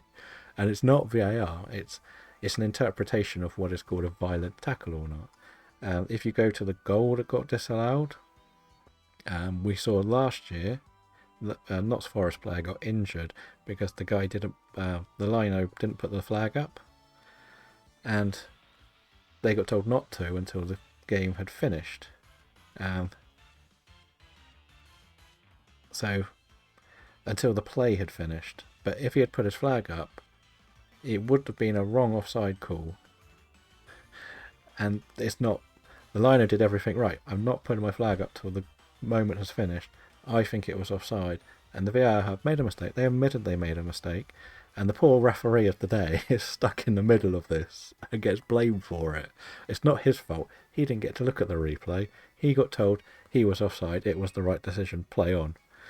And if he had stopped the game, he would have been suspended for the rest of the season if he had given the goal. So that's where it's very difficult with what they want the rules to be. And I've even said last year, Tottenham was one of the things I did like about Big Ange is he didn't complain about the referees. There was a lot of games where we could have Arteta'd it and cried. The Newcastle game is the best example. We're 1-0 up. Kicks the ball, hits the guy's hand, puts the guy through on goal, and they score. Now, I'm not saying the guy should be sent off or booked. Common sense says it's hit his hand, he's gained an advantage. That's a free kick. Against Arsenal, we were 1-0 up. Ball went out for a goal kick. The referee gave a corner. They scored from the corner. Against Everton, we're either losing 1-0 or 0-0. And we should have had a penalty. They said it was a penalty. Against Fulham, the same thing happened. And not once did Big Ange come out and say the referee cost us the game. But you can't look at points gained and lost through VAR because Liverpool also gained from VAR. Like, when we played them a couple of years ago, Jota studded Skip in the head and got a yellow card for it. It was a blatant red card all day long, and then he scored the winner in that game. And again, it's an opinion, but they say that they were wronged first because they say Skip did a bad tackle on one of their players. I don't think Liverpool have lost or gained from points. I think it does equal itself out more than people give it credit. It's just people remember the ones that go against them. I think that's the way I always look at it, and I agree to the most part. Like, there's the team, my local team had a goal disallowed against Newcastle because apparently they said it came off his arm, and it sort of hit about here from a corner and went in. And then the same team played Arsenal, and the player was stood like this, and it hit the arm and went in the goal, and it actually counted, or it hit sort of like under the arm and went in, and they counted it. But they had to VAR check it for hours. But swings and roundabouts, and you get one, you lose one.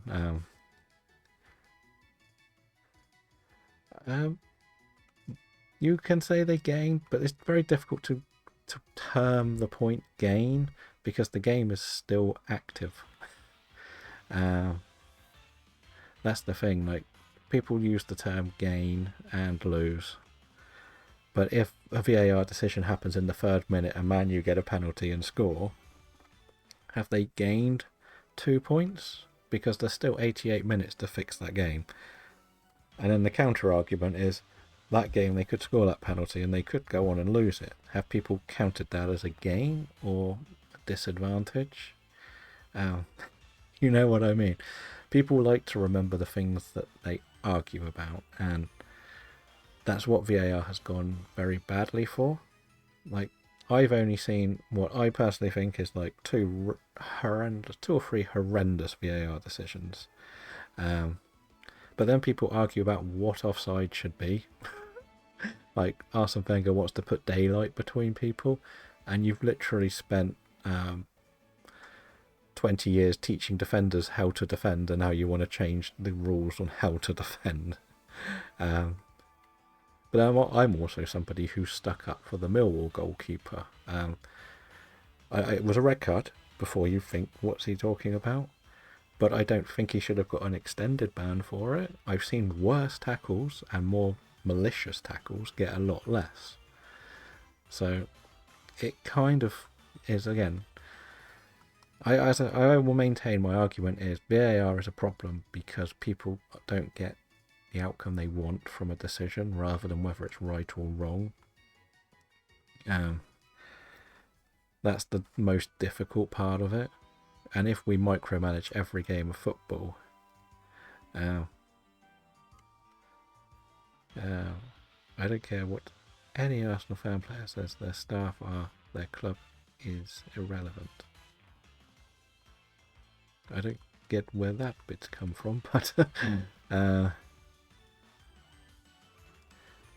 but Arsenal are the biggest complainers of it as well. But you watch how they do things at corners, and I've seen some pretty questionable tactics that Arsenal deserved their red cards last year, and they weren't VAR decisions. Rice was a second yellow card. VAR isn't in deciding that. He was on a yellow card and he kicked the ball away. He got what he deserved, a second yellow card. Kicked the ball off the pitch as well. Welcome in, gents. How are things? There aren't many on my shiny deck, sadly. I've only got 10 so far.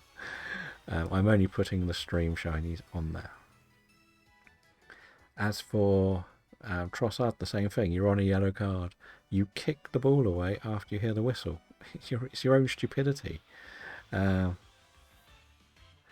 the ex-Arsenal, yeah. Yeah, it's his opinion on what he wants to do with the offside rule. But then people go, well, you shouldn't be offside by a foot. It's like, well, you can score with that foot, and it's offside. Not rocket science. It's different. I know they want to try and put more goals into the game, but I think if they do daylight, defenders are going to sit deeper. It's the same as the sin bin argument. As soon as you sin bin a player, the team are just going to sit on the edge of the box. Come on, then break me down. Like, I will use that Tottenham Liverpool game as an example. They sat 9 behind the ball. We didn't know what to do. What are you meant to do when a team parks the bus around the penalty area? It's just not doable. So if you sin bin them, you're just creating people sitting there doing nothing. So,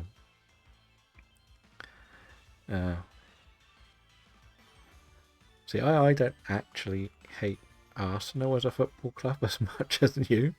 I hate Arteta, and mostly just Arteta. Bergkamp is still one of my favourite ever players to watch. I can sit and watch that goal against Newcastle and just think, why are you that skillful? Because he is probably one of the greatest players to ever watch, Bergkamp. I didn't used to mind watching Vieira and Keane kick the hell out of each other. That was fun. I miss those. Like, I always like a big physical, aggressive midfielder, and those two fit in perfectly. We've had some, but they only seem to last a season before they get boring and rubbish.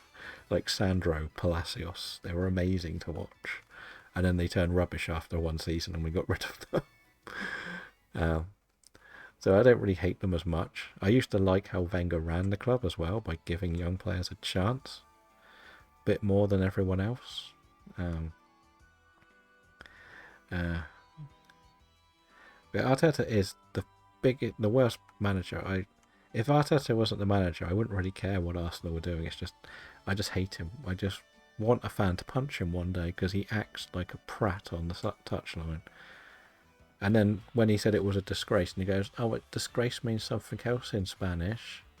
I didn't mean the referee was bad," and he got away with it. Yeah, Bergkamp could at Stanfly. It it was a very weird time, but he turned up for all the games as well. That's the best thing for him. But even some of the goals, like he scored for Holland, I remember he did it against us as well, or Leicester, where someone played the ball over, he took it out the sky, just flicked it over one defender and volleyed it across. And it's just the way how football just seemed so easy for him. It was just, it's those sort of players I miss in modern football, regardless of club I support. There just aren't any truly good flary players like a Bergkamp was, or anyone like that. Like Sheringham was the closest we had to that. No, not going to outpace a player, but he's going to outskill them. You don't see those players anymore. Like the closest we've got is probably Kulusevski, but I still don't think he's got the same sort of flair. I couldn't see Kulusevski pick something out the sky and take 2 touches and curl it in the top corner like others. Like that's the way. That's what frustrates me a lot with football. So you just don't see any truly flary players. Yeah, the system, the process. That's why I don't really mind Odegaard, because I think he is that type of player, but he doesn't get given the chance to be that type of player. I think he's probably the closest to one you've got it in the Premier League at the moment. I'm not actually a fan of Maddison, if I'm honest. I don't think he can play 90 minutes without being tired. I've very rarely seen him play 90 minutes of football since he signed for us. He's a player that turns up a couple of times a month but then disappears for the other 2. And I don't really like that in a player. He's too busy giving Roy Keane banters because we won a trophy. He didn't even kick the ball in the final. So, he would still give me back Modric any day of the week. Probably the greatest midfielder we've had. I know it took a while to release his presence, but he was just different class, and I loved it. Could sit there and watch him for hours play. Let's see.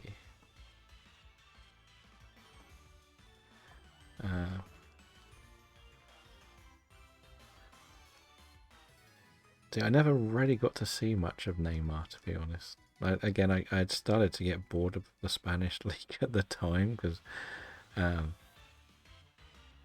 that was sort of the prime Messi when you had Xavi and Iniesta pulling all the strings. It's when they started taking it off the television, so I stopped watching. I think that's probably why I stopped watching the Spanish football. For sure, like I just missed the days when we had Modric in the middle of the field, just an absolute beast. Like, it's sad to say that in the reality is he is on the same level as Messi and Ronaldo for quality of this generation, but he doesn't get as much praise for it. Just the consistency to play that big physical midfield role and just shine every game. AC Milan are going to have an absolute dream with him next season. I've got rubbish moves on you, Boltland. We've got bad Pokemon left. Yes. But I also think defending against him has changed, and that Messi has probably almost ruined football because they've almost retrained defenders how to deal with someone like that. But yeah. If I go back to like when we had that season, 2 seasons, whatever it was with Bell, where he basically was the best player. I think he came like 3rd best player in the world, and we came like 9th in the league or something stupid. When he just, this is the season where he got the ball anywhere, and just scored a goal. Like, I have a friend who's a West Ham fan, And there was a game where West Ham had fought back to 2-2, and then the ball fell to Gareth Bale about 40 yards out, and he just drilled it over the keeper. There was no reason, no chance to score. It just flew in that top corner, and I'm just sat there. It's like one of the greatest finishes I've ever seen, just out of nowhere. Then he got like the hat trick against Villa. It was crazy. Like, even though the season was over, he was still picking up the ball, cutting inside and bending it into the top corner against rubbish teams like Huddersfield and stuff. It was crazy that season with Bell. Every time he shot, it seemed to go in the top corner. Probably it's arguable to put him in the best British player of the last 20 years, but just what he did at Real Madrid doesn't get the credit for it because Ronaldo was there. He had all the skill. I think his finishing had gone from his return because he wasn't as fast. I remember a couple of games where he did like something to make, and then it went wide or something, and you were like, He got a lot more stick than he probably deserved because I think people wanted him to recreate that season when he was kind of struggling with the injuries still, and they had never really recovered like most players who do their hammies and stuff. But it's just one of those couple of seasons that he just blew the world away with the class that he showed. Considering how bad his run was at the start of his Tottenham career, wasn't it? Like 60 or 70 league games without a win or something stupid. It was ridiculous. But then he was a left back at the time. So there were some good years. Good years.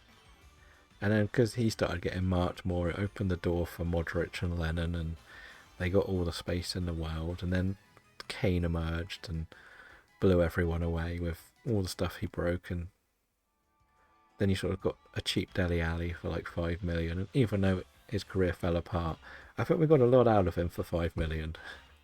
To be honest, like, yeah, compared to what we paid for other players. That's why I'm quite happy with this Japanese defender. I don't know if he's going to be good or bad. Don't really care. We spent 5 million on him. We'll probably sell him for 10 at the end of it all. So I'd rather us do some business like that than spend silly like we have done. Like, even though Danzo's probably a good player, it's still 25 million on a defender. It's still no, Kudos I don't want either. Everyone says I'm quite controversial when I say that I don't like signing too many African players because you lose them for 2 months a season for usually the African nations, and I think it's, as a fan, it's frustrating because they could be in the form of their life and they go and play in their international tournament and it ruins the season for the club. I don't like players that. That's why I don't really like having too many other players from like Asia as well, because you get too many that have to leave halfway through the season. And I think it's, while I'm all for a diverse team, I just don't want to lose my team halfway through for a long extended time. And we already lose Saab, Bissouma, and then Kudos if we get him. I don't want him after what he did against us either. It depends what Frank wants to do as a formation, though. I don't really know what Frank's favourite formation is. I think he may be very heavily leaning on Archie Gray and Breville to do a lot of work in midfield next season. And I wouldn't be opposed to see what they can do, because Archie Gray, I think, was really good when he got the chance. Breville was probably our best midfielder last season. And Sarr is a juggernaut. Doesn't seem to stop. But it's difficult to figure out who you want to sign as a midfielder, because like a lot of them are overpriced at the moment. Do you want to buy someone who's a free contract, free agent out there? If he plays 4-3-3, I think we struggle. But I think if we play the 5 at the back, we might be okay. If we do 5-3-2, that plays into Poro's strength. And there is also an event Azumarill, if you want it. Like Poro will thrive in a five at the back. He'll be like juggernaut up and down that field like a madman. You'll love it so much. Spence will be pretty good on the left as well. Probably better than Doggy, because Doggy's sort of fallen off for me. But then I would risk playing Van der Ven as the left winger, to be honest. On Football Manager, I think he's actually set up to be a left back rather than centre back. Whenever I put it on, they always suggest playing him left back. So, and that pace, just imagine that going up and down the wing. Put something solid at the back.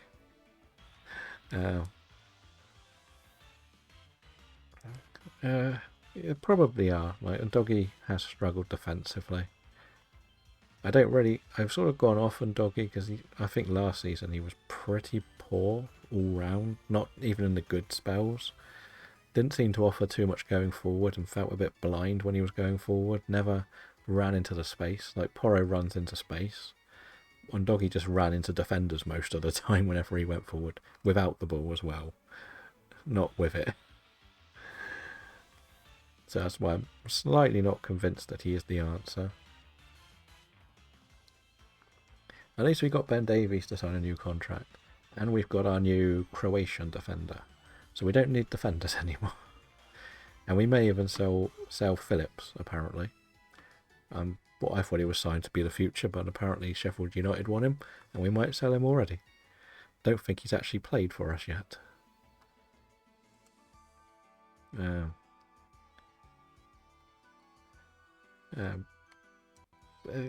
he didn't get too much. And that's the thing. I just think there must have been something Big Ange was doing in training to make these injuries happen. But then the style of play probably pushed the injuries to happen. You can't play gun-ho like you were and expect your players to do everything right. Like, there's a reason why Man City don't have too many injuries other than Rodri falling over in the penalty area. They're not sprinting, they're just jogging. That's why Arsenal do. They jog around like boring football. There's a reason why Liverpool won the league last year, because they had more energy than everyone else. Yeah, that's why I really don't like... I like Big Ange as a press manager. Handling the media, loved him. His comments, beautiful. Really stuck it to the media. Didn't just give cookie cutter answers. He was honest. He was brutal back to them, and I loved it. Nothing wrong with that. But when it came to looking after the players, like, he was nice to them, like human side of it, but I think he did too much in training, expected too much intensity. And you say he was stubborn, but in Europe he actually played like Mourinho and Conte. That's the silly thing about it. He turned around and said, "Oh, you play differently in the cup games." It's like, you're 2-0 up in the league. Why do you need to put 8 up front still? You've got a good counter-attacking team. Just sit a little bit deeper. We don't say park the bus. Just sit a little bit deeper and let Son or Johnson run in behind where they're really good at it. So we could get the ball to Big Dom and he can then pass it to someone in the wing, like Kane used to do under Conte and Mourinho. And it worked wonders. But yeah, it was very frustrating to watch. I think Liverpool were just consistently great, but they probably wouldn't have a single player in the best ever title winning team. I think that's probably the best way to put it. It was boring, but we weren't losing that much, and I can't remember if it was Conte or Mourinho, but one of those two got the best Son and Kane return for a season. So you can say it's boring, but we scored the most goals under them. Like, we had that 7-1 away or 6-0 away, because teams don't know how to deal with teams parking buses, which we didn't last season. Too many teams now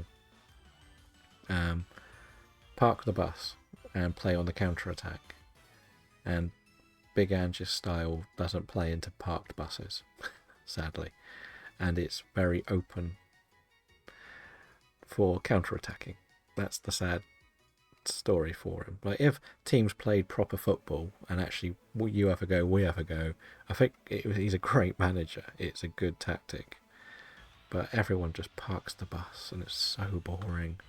Like they even looked like Van Dijk had some of the most touches in the league last season. It's like, yes, they won the league, but why is your centre back? I think Neville pointed it out. You want to see the midfielders on the ball, not your centre backs. And that's what everyone's, and he made the point that everyone's very robotic.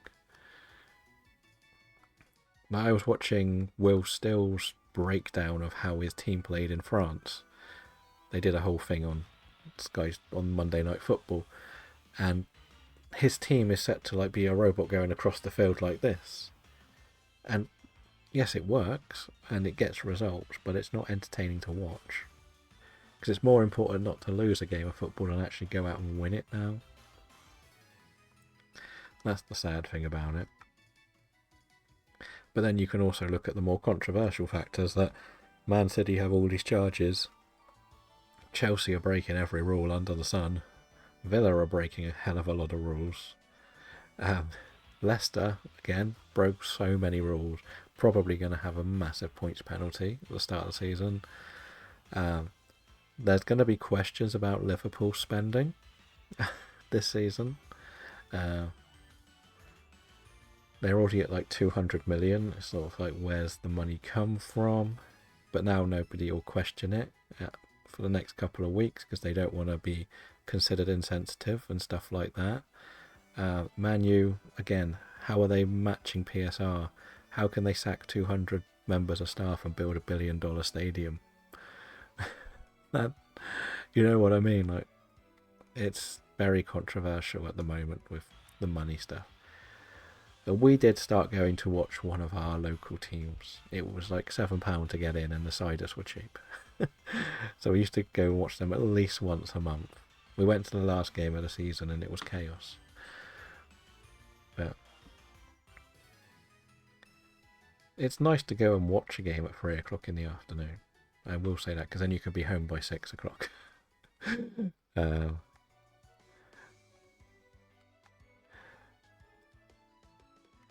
They were at minus 97, so with fits that puts them over 120. And then you add in, they signed some other people, didn't they? Who was the other one? They signed Kirkez from Bournemouth. That's another 40 odd million. They got 10 million for Trent to go the other way, and that is pure profit as well. That's the key thing, is profit. It's not just how much you sell a player for. So even if they sell Núñez, it's how much did they make on Núñez. They sold Keller, but I think that was, 18 million, and I think they got 15 of it or something. I think Cork, some non-amateur Cork team, got like 2 million for the sale. Which is crazy.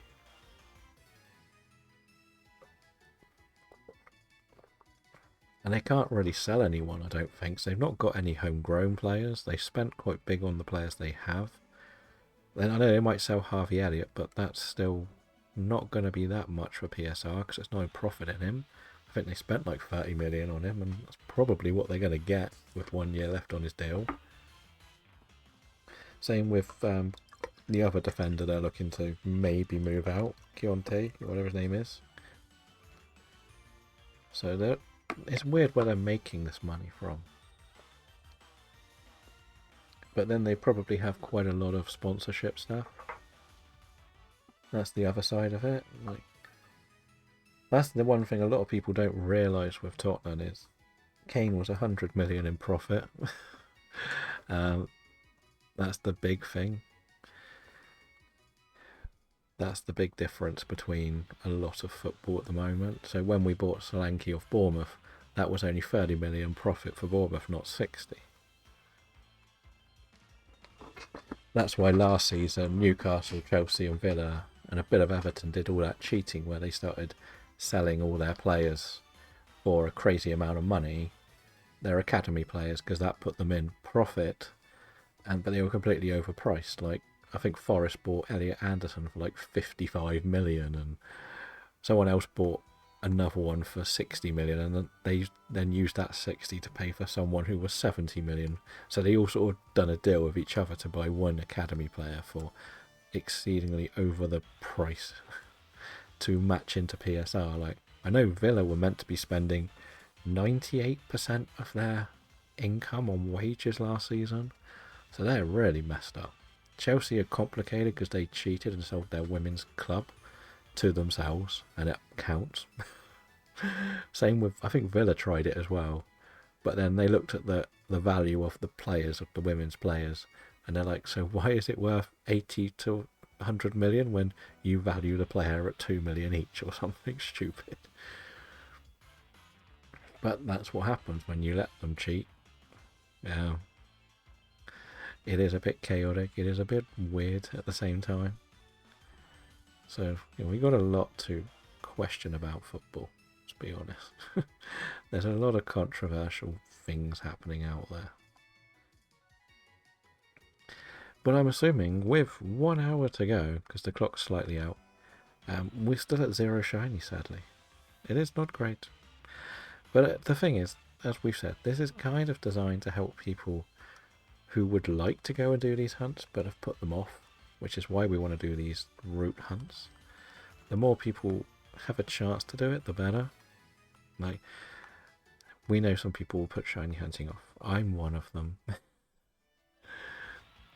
So yeah, that's kind of why I'm doing this. Just to give myself and others a chance to push themselves to do a few more that they wouldn't consider. I think they all pop through at the same time, which is very strange. They've all met in the middle. Oh no, Eevee event started. Can I get a second shiny Eevee?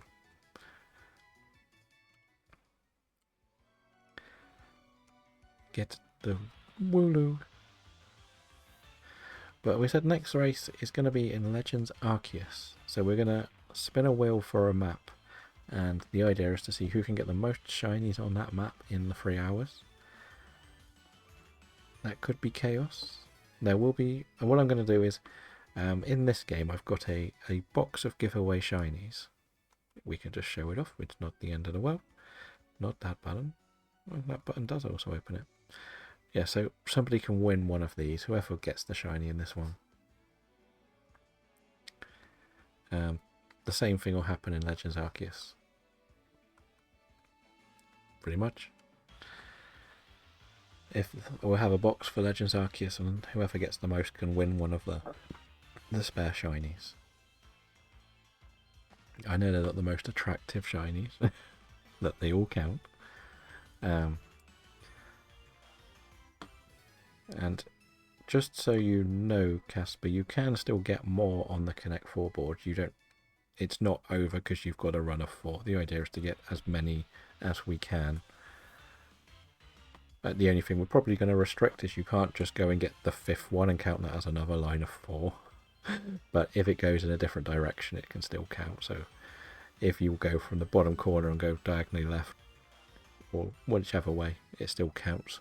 It can be one of the 4, but you can't just make it a row of 5, if that makes sense. But thank you for taking part in it. I think it works, but it may be a little bit too big. Hello Squishy, how are you doing today? We are trying our first shiny hunt race in Route 1, but so far nobody has a shiny. It's been really frustrating. And no, it's a very hard, long-term shiny hunt in this route. And we've been complaining about Formula 1 and football. So, yeah. But I'm good. I'm happy this is going well-ish. I think I'm having fun. And it's good to see you coming back. Say hello and everything.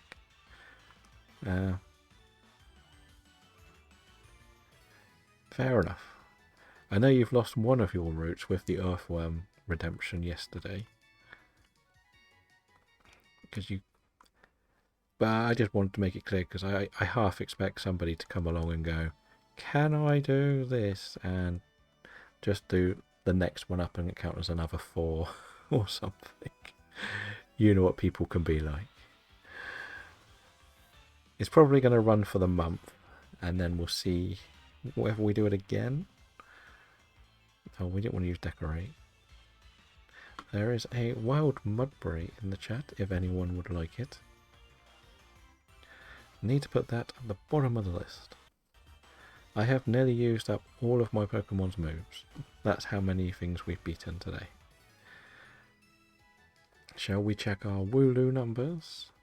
Should we? Should we? Not in the Pokedex. Actually, it is in the Pokedex, but that was the Pokemon. How many have we managed to defeat? Nickit is up to 47. And Wooloo is at 181. Hello, Will. Welcome in. How are you doing? We are trying a Route 1 Shiny Hunt race to see how many the community can get. We are 2 hours in with the last hour now, and we're at the grand total of 1. No, 0. 0. Nobody has got a shiny yet. So we're going to try and do some form of shiny race every Sunday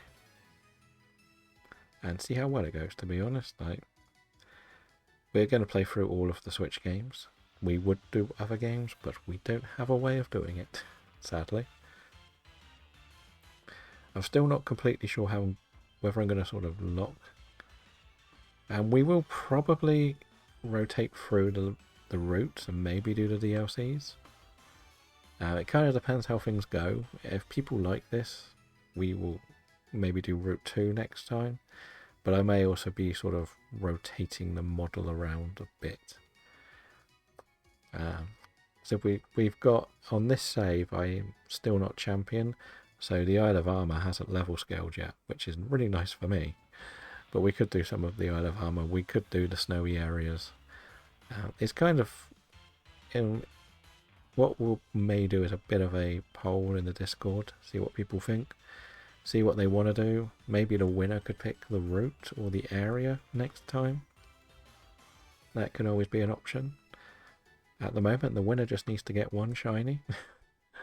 But, yeah. That's kind of... because this is the first one we've done, it's sort of... everything is open to improvements, other ideas, other options, what people think would be better, what people think could be worse, etc. This game is notoriously more difficult because shiny hunting is quite hard in this game. It is seemingly not easy to understand for me. But yeah, if people want to do a DLC one, I'm sure we could pick one. Again, it goes down to the catching location. It'll say it was caught in the desert bin. Nice. What's the team like on your sword run through? And is that using just the base game, or are you touching the DLC for encounters too? Because the Isle of Armor, as I said, the first area of the Wild Armor is like level 10, 12-ish. I think it goes up to like 20 before you hit the foresty area. So there's a few areas where you can get a couple of encounters there. Oh, so you can't do the water stuff for a bit later, but it's kind of the same as what Kitakami is. It doesn't level scale until you're champion, but you kind of need to be champion to unlock all of Paldea, sadly. I'm looking at you, Area Zero. Looking at you. But as I mentioned, the other races are going to be a map 1 on Legends Arceus next week. The week after will be, I'm thinking of picking one type of Pokemon and to see how many shinies or everyone can get in 3 hours of that typing. And the final one of the month is going to be drawing. So I've got this box. We got this box of Pokemon cards here. So you can't actually see them, but they are that way round. We're going to draw them out, and the idea is to get as many of these cards complete in the stream. I'm probably going to lock it to Sword and Shield ones, but you don't have to catch it in Sword and Shield. Not Sword, no, Scarlet and Violet, just so we should be able to get a lot more. So you have a Pancham, Corvusquad, Toxel, Thwackey, and Ponyard. Nice. And cause I know that the hunting in this game can take a long time to get used to. Like, in all my time playing this game, I've only ever had 3 random encounters that have been shiny, and that was a Wobbuffet, which I was actually hunting, a Gothitelle, and a Whisper. All my shinies have pretty much been DAs or eggs. And I did get a Registeel in one of my other games, which is something I'm going to have to do, the Regi reset, which I'm not looking forward to in any way whatsoever. And we all do both. We do have a sword and a shield file to do. We haven't touched shield yet, but with shield we'll do the other Regi. But this challenge is exclusively a stream only one, so I can't touch the games offline, so that's why the number's quite low. But whenever I join in other people's streams, I've got other saves I can use. Like yesterday I joined Corey, and I got a shiny Lugia in a DA, which was very nice. So that was a bit chaotic. And the funniest thing was I actually won a shiny Lugia earlier that week. So I've gone from having no shiny Lugias to having 2. So yeah, we have about 50 minutes left on this race. So hopefully we can turn our shiny luck around and get just one. Just one is all I ask for. I'm not too bothered about which one. I'm mainly hunting Nickit and Wooloo, because I've constantly been hunting those 2. They would be amazing to get, because I do love myself a Wooloo. It's a nice shiny. Nickit's a nice Pokemon, it doesn't really get much love. Not a bigger fan of the shiny, but I still like the Pokemon. So yeah, that is a thing that we're working towards. Hopefully we can get one. Like, we're going to have to get one for this challenge anyway. Well, 2, because of Wooloo and the evolution. So that's kind of where we are. I don't really want to do too much breeding in these games. I would rather just spend a whole stream chatting away about something and then getting some form of shiny. Just counting the random encounters, I feel like that would be fun. Well, it's more fun for me.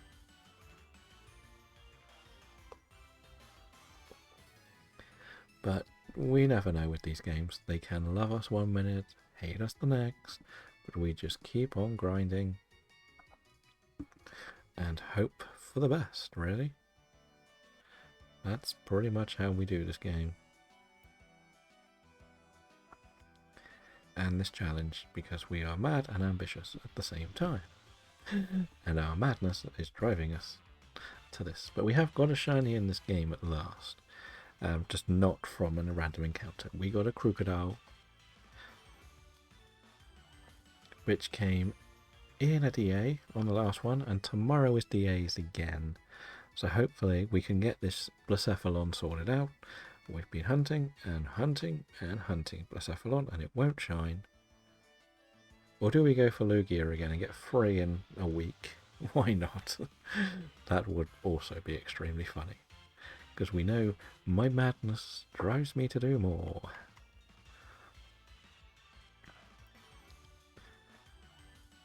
I would like to one day start putting proper trackers up, but because we're not really doing a set target, we're not going to do them yet. Like, we are using Shiny Dex to share clips of all of our encounters that we get. So hopefully people will enjoy what we got on there. I know Dragon and Gasper uses it, at least. There was someone else, it's MB, isn't it, who uses it? Is it just who was the other person we suggested to use it, that uses it? I've forgotten. Yeah, so every time, if you ever see anything put up there on the Shiny Dex, there is probably a clip of the Shiny that we got to. Which is part of why mine is very, very empty. I decided it would be better to start from scratch than sort of work my way through everything again. Like, we have a lot of spare shinies. Like, if we are going to 120% commit to this, when we get replacements, we are adding them to the prize draw, vaults, whatever people want to call them. So there is that. I don't know, are you enjoying the Shiny Dex thing, Casper? I know that you have started using it. Do you like it, or have you been using other trackers before? Because I've also got the super effective one. I got the app for that, but that's more just for ticking off, I think. There's not many clips on there. The website one was a bit bad for that, but the app was much better. But then the Shiny Dex app wasn't very good, but the website is much better. But it's still being sort of developed. But I'm enjoying the fact that I can put the updates on there. And the other thing to note, if you are new here, is we do monthly nickname themes. The theme for July is chocolate/chocolate bars. I thought I'd do a foodie theme this time. I did put a poll up, and the funny thing was I put 4 options and everybody voted for one thing each, so I had to beat the deciding vote. So I picked chocolate because I like chocolate, as you can tell. So far we've had Galaxy, After 8, and did we call the Electabuzz yesterday? I've forgotten what we called the Electabuzz. We called it Terry, after Terry's Chocolate Orange. Yes, that's the one. So yeah, that's going to be the theme. We've got plenty of days left this month. It is only... Cadbury is going to be probably an option. I'm liking the idea of a brand rather than a flavour of chocolate, if that makes sense. So Cadbury's is a great choice. And we're only on the 6th of July, so we've got plenty of hunting to do. We're going to start doing more Legends Arceus. Like, we missed a lot of Legends Arceus. Last month we missed like 3 in a row. So, yeah, Whisper is another good one. I wonder where you got the idea for that one. You use the other trackers. I have my own. Shiny Dex is fun to use since there's more info. Yes, that's why I love it. It's much... I also like... I don't know if you've looked at any of the trackers they do. So I know you do stream, but it's usually when I'm asleep. I always see that Casper was live, and I was like, oh, like 1 o'clock in the morning, my time. But I don't know if you eyed up any of the trackers you can use. And with the... It shows like the sprite and the numbers and different directions and everything that you can just sort of hotkey them. They're kind of good. I used it for our Landorus stuff and a bit of our Let's Go stuff, but nothing else yet because I haven't really targeted anything. Like if we start going, DAs are going to be Blacephalon until I get the shiny, for example, we'll start doing a tracker or something. But because I'm quite happy to do anything, I don't really need a tracker.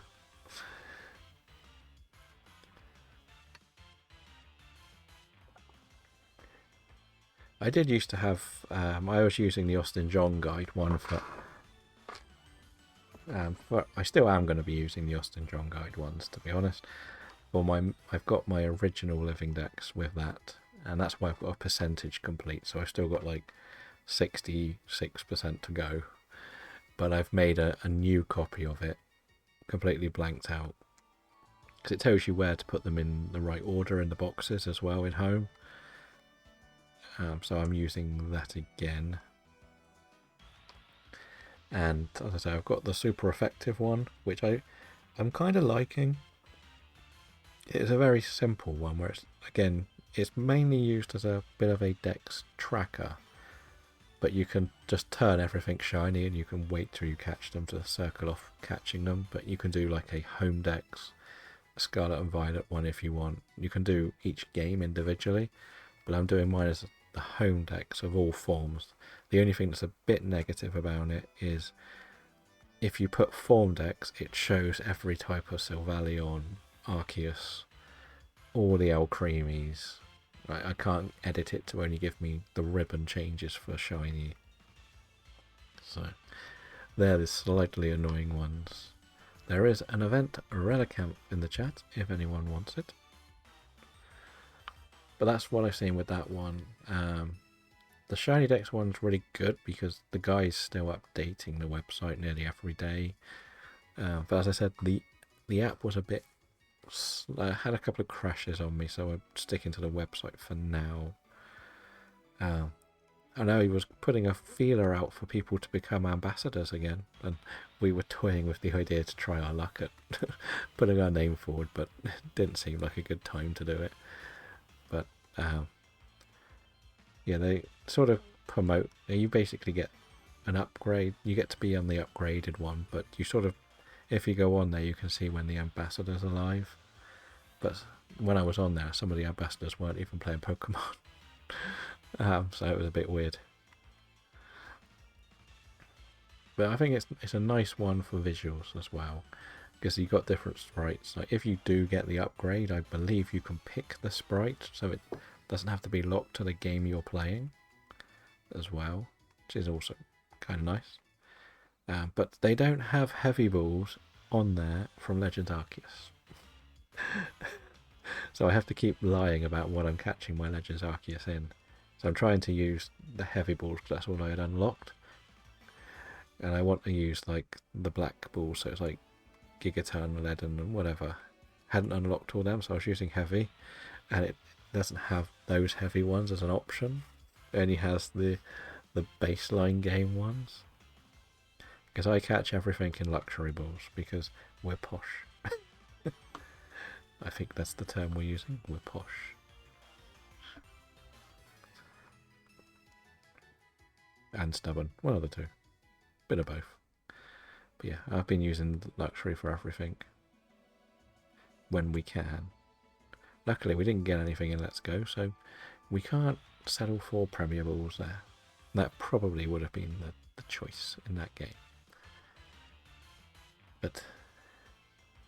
Dragon, are you hunting for anything in particular on this one? There is a heavy ball, but the heavy ball from the base game of Pokemon is not the black balls like you have in Legends Arceus. It's a different colour. That's so there is an option for heavy balls, but they're not the Legends Arceus one. And Casper 2, are you after anything in particular on these routes, or are you just going for whatever you see? Or are we all trying to get some sheep? More sheep. I have 9 more attacks and I actually have to go to the Pokestop. That's not what we signed up for. But that tells you just how much of like battling we've done.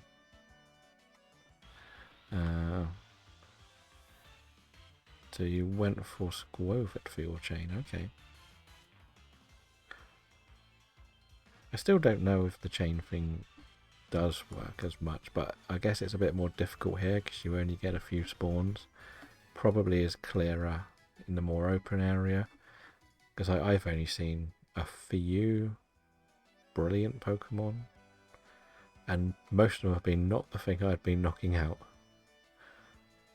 which was strange. I think I've seen like one Wooloo.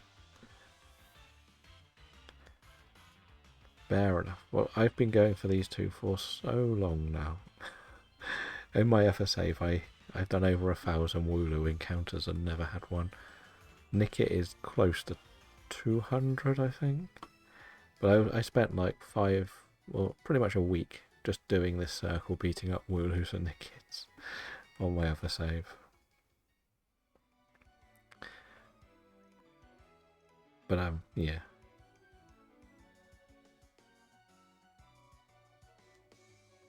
I guess it's more because it's sort of a weird one, because it's sort of nice that you can see the overworld spawns, but it's not quite as good as it probably should be for everything else that we're doing here.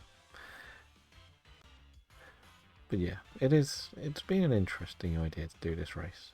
I don't know whether we would have had better results with more people running at a later time. It is kind of all, as we say, an experimental project, if we're honest. I wanted to see if we could get things to work. I think more people may jump in the other games, because I think a lot of people don't really like shiny hunting in this game. But I was saying I may let the winner pick the next route. So if somebody does actually get one, they can pick the route for the August race. That might be fair. I guess we could even say any of the Switch games, but I don't know. It might be good to keep one here. It probably should. I don't know. Because they don't run away like they do in Scarlet and Violet, it's not quite as bad. But then again, Nintendo don't really like people shiny hunting. Do they? There's a lot Nintendo don't like. Shiny hunting and Nuzlocke are the main two. They don't like people just playing the game outside of what they would like it to be. That's the negative side for Game Freak and Co. If you're not playing in their way, they don't like it. Oh, we got a nice little Nickit and Wooloo field. It's weird that the fox is not chasing the sheep. But I do have what? I've got to go to the Pokestop in 3 more battles, because everything has done all its battling. Or do I bring Crocodile into the team? But Crocodile's got no moves. It's just as bad. Crocodile can come and join the team.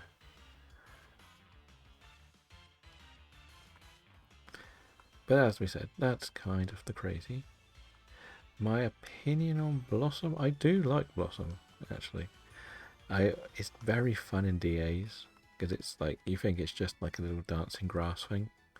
But in the DAs, it has a very good moveset that surprises.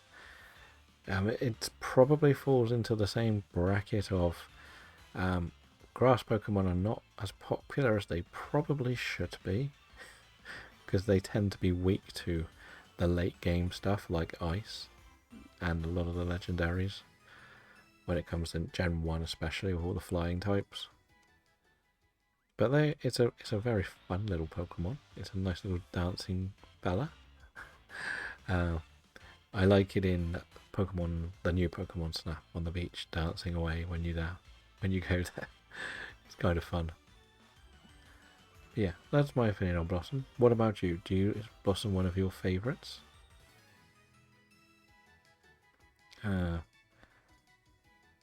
Then you're planning on making a video series on getting the living shiny decks. That's always the fun way to do it. That's kind of what we're doing here, in a weird way. We make clips of the shinies we get. I don't know why I did that correct.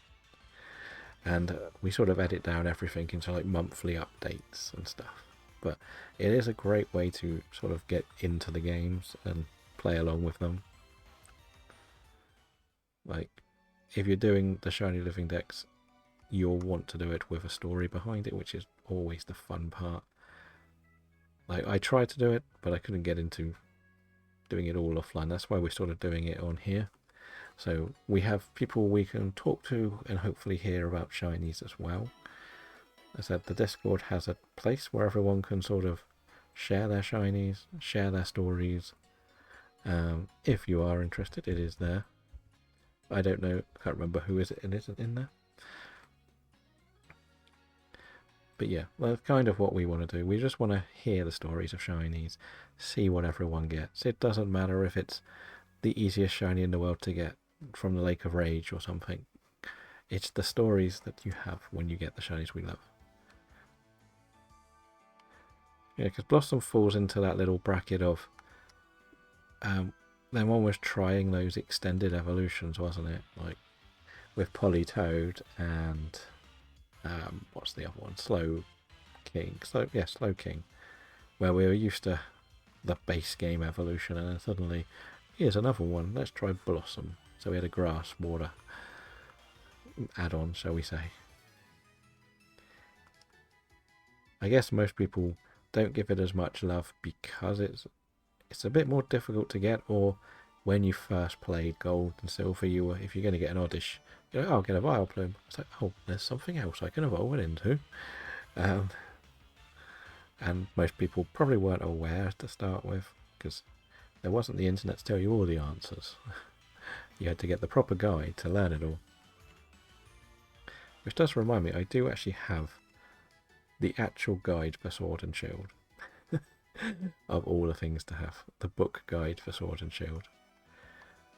When I was doing some more of the Forever Locks, I started buying them just to learn a bit more about routes and stuff, because some of the websites are not as good, shall we say, when it comes to being clear on where things are. Neither are the guides. I got the X and Y, Sun and Moon, and Sword and Shield, and one of them actually tells you all of the trainers and what levels all the Pokemon are. It's a really good guide. Like when you go through Bulbapedia, for example, the first couple of gens have all of the trainers in order, but they never seem to update it for some of the later games. I've noticed, like, I tried doing BTSP using that guide and nothing's there, no answers, like late game. Cerebi always plays up whenever I go on it, and it's not really a walkthrough website, it's a visual guide to the world, so it's not really there for walkthroughs, which I understand. It's designed to be a resource website, so you can learn what's there, what items you can get, what trainers you can find, etc, etc. There's a lot more to it than just here's a walkthrough. So that's one side of it that I look at. But we are in the last 30 minutes of our race, and we've got a grand total of 0. It has been a massive success so far. I think we're doing really well. It is good to see everybody come and join us, to be honest. It was always the desire to see some people join us and get along with us. But yeah, we want to do the monthly ones. We have Nuzlocke in the Discord as well, so while I am not personally doing Nuzlocke, I am quite happy to do think tanks to deal with different bosses, different strategies, things that are completely outside the box I've been working on for ages. A Caterpie, we have not seen one of them yet today. We've also got a couple of shiny hunting games, which Casper's winning at the moment. I think we've sort of given up on who's our Pokemon. Well, welcome in. Hopefully you can enjoy what we've got there. Feel free to share any shinies, and there are some channels for like the shiny hunt races, so you can post your shinies there. If you do want to take part in Connect 4, feel free to share a shiny and pick an emote. Just because Casper's got the 4 doesn't mean it's over. The idea is to get as many on there as possible. But just note that it's only one redeem every 12 hours. I picked that because I don't like locking someone to one every 24 hours. Because one, the time zones are different for everyone. That is the main reason why I'm doing 12 hours for it. Because it's not really fair if I say you can only do one a day, when, just for example, in the Discord we have ironically, who is in Hong Kong, I believe, and I'm gonna guess, Casper, by the time that you mentioned you're more West Coast America, so if I say 24 hours, that's very broad. Like, it's not really fair on everyone else. But that's why you're allowed the 24 hours later, if that makes sense, with a claim. Yeah, that makes sense in my head. Yeah, we did lose a bit. There wasn't too many left, to be honest, on the board. I do have a tracker that I haven't looked at for ages. But I went on a bit of a dry spell for shinies as well, because I was preparing for this, so I wasn't really doing too much proper shiny hunting, if that makes sense. Yeah, we can also, it's difficult to put a proper sheet up though, that's the thing, like, If that, you know what I mean? Like, if like the first question is it in Sword and Shield? I would have to put a sheet up with a potential of 800 Pokemon or something on it, and it's, do you need that broken down again? Like, then it's like, is it a psychic type? Then I have to break all the psychic ones off that list. Like, you see what I mean? It's quite a lot to sort of break down a list to be a revolving one, so everyone can keep up. It's kind of a little bit is using a bit of your own know-how and knowing your types, games and stuff. So if the question is it in Sword and Shield? Yes. Is it a psychic type? Yes. You're already down to about 100, and then you have to break down the Sword and Shield psychics. You know it's not a legendary, because we said no legendaries or mythicals. So you've already broken it down to about 50, and whenever you're going to redeem something that is psychic type. Yeah, there's not a good site for the amount of breaking down that does. If you go on like the Pokemon database website, you can search by psychic types, say for example. But the thing is, you need to really whittle it down to something that is probably less than 50 before you consider a list, I think. Because at the end of the day, we're asking quite broad questions at the start of the challenge. That's why I leave the questions up. If you go into the Connect 4 chat, there should be emotes, basically all the Pokemon ones, that you should be able to just put that in the chat, and I can then add it to the main list. You can't use cider. Nothing beats a Jet 2 holiday. And right Thank now, you can bits, save Nathan. £50 per person. That's I do love the £200 Jet off for 2 a family of meme, I'm not 4. gonna lie. It tricks me into thinking I'm watching an ad. But yeah, thank you for the bits. It's much appreciated. We're near the end of our race. Yeah, so if you go into the chat, that you can't use Wartortle, Meowth, Psyduck or Pidgeotto. They're the 4 that have already been taken. And yeah, I put the board update with just what's been taken so you can see where people are moving, because otherwise I delete it and then re-add it and someone could say, I thought I had that. And I looked at it and thought it's a bit silly that I delete it every time. So I sort of went with that as a slightly better option. So yeah, that was my plan. Let's see. But the other thing you must know about the Connect 4 is once the shiny is picked by one player, you can no longer take that shiny. So it's kind of like a lockout to a bingo, but not quite as much as a bingo. As I said before, I didn't want to make a bingo game because quite a lot of people do a bingo. I wanted to do something that was a bit more original to me. Is Bulbasaur fun? I'm pretty sure it is.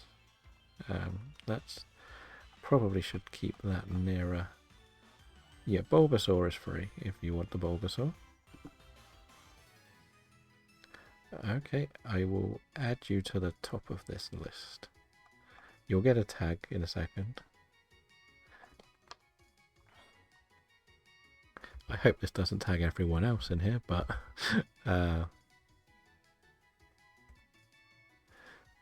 yeah. So if you see at the very top of the Connect 4 boards, you will see everybody's emote. Oh no, it was Jolteon that was taken by. And the Wartortle was available if you did want the Wartortle. So I've seen it everywhere else. I can change it, not a problem. But yeah, if you see the claims channel, that's kind of what I request, what people send in as their photo. So you can see, it depends what game you're playing as well. So if you're on the Switch, you can look at the Switch ones. It's a bit clearer. I know there are a couple of 3DS ones. They're always a little bit more difficult to get a good photo because you've got to do it purely with your camera. But if you see like Casper's got one, it shows the trainer name and the dates. That's pretty much all it really needs for everyone to come along and join in. So I'm hoping you will enjoy it.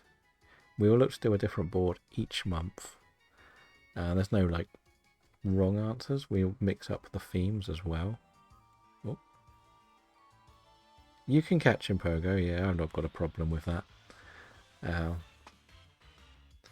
If you don't want to show your location, you can like filter out the location around the date as well. Not got a problem with that.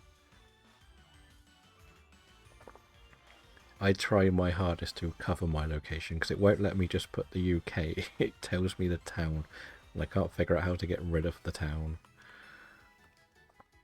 But yeah, that's fine.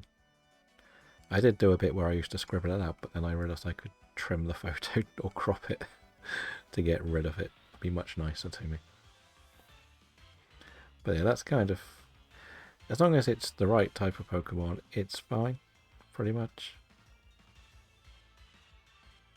Yeah, you can do it through home if you want as well, as long as you've got the date. It's kind of up to you which you feel most comfortable doing.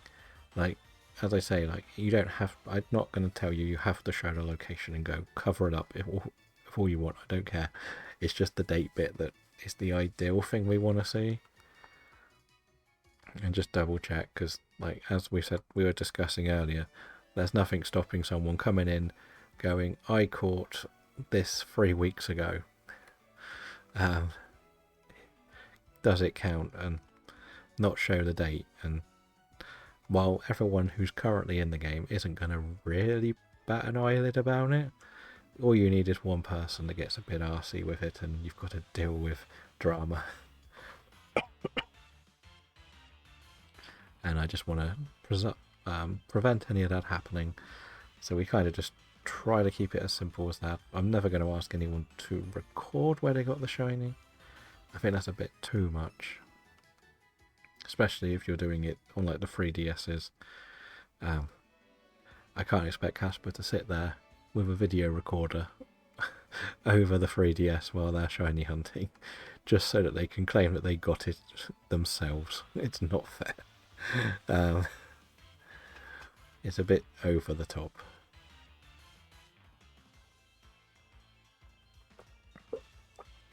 But the only ones that probably won't count are things like Mystery Dungeon.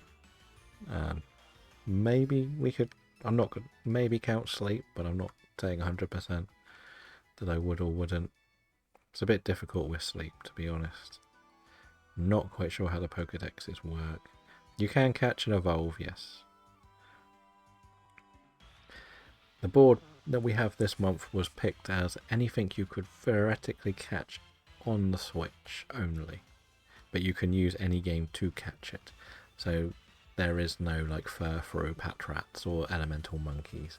I also did not put legendaries on it because I don't think legendaries are fair, because if people have already claimed or got the legendary in a game, they can't get another one.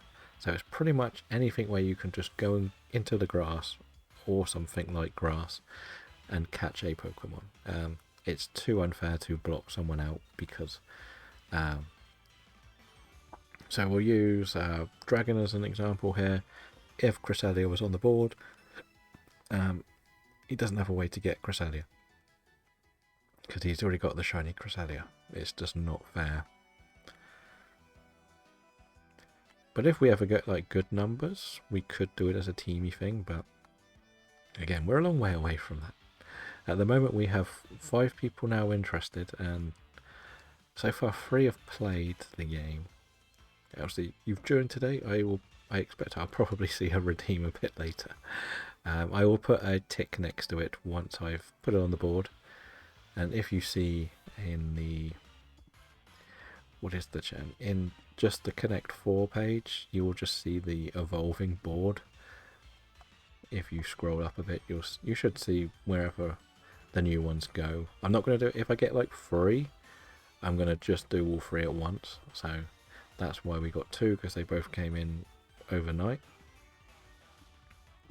which is fine. I don't mind. But yeah, if you any questions, like if anything's wrong, I'll just message you to say which bits would need to change for the next redeem. But I'm trying not to make anything difficult or anything wrong. Well, hello, play. Welcome in. How are you doing? You've just come to say hello to the very end of my race. Welcoming Zara. How are you doing? And thank you for the follow. We have decided to do a Route 1 Shiny Hunt race, where the idea is we were going to spend 3 hours to see how many shinies we could get on Route 1 with the community. So far we have 0, but we're going to try and do Shiny Hunt races on every Sunday. And ironically has returned. Have you bought some shiny luck? By any chance, please? Because so far, between the ones playing, we still have 0. But next week we will be going into Legends Arceus for this. So I would imagine we'll get a lot more shinies. So yeah. What we'll be doing in Legends Arceus is we'll be spinning a wheel, and that map will be the map for the 3 hours. Which should work well. We should get some shinies, but it also stops anyone over planning beforehand. And the winner will get to have a shiny from the game's vault. So each game has a shiny box that people can claim a shiny from if they wish. They don't have to. We have lots of spare shinies. There are no legendaries, sadly, but there are a few rarer ones. But still. You can go and max out your dexes all you want. You'll probably get too many shinies then, and nothing when we do it. It's one of those joint ones where it's part community, part like a race, if that makes sense. I would like to see how many the whole community could get in one go. But I might as well give a little reward for taking part. We could even do like a continuation reward, so if somebody wins this, they get to then pick the map for the next one, for the Legends Arceus one, and the winner of the Legends Arceus gets to pick the type for the Scarlet and Violet one. So that could be good. But yeah. But we are slowly and painfully working our way through a brand new shiny Living Dex on the Switch 2. So we had to start all our games fresh. We still have our good saves, don't worry. We didn't delete all the work we've done over the years.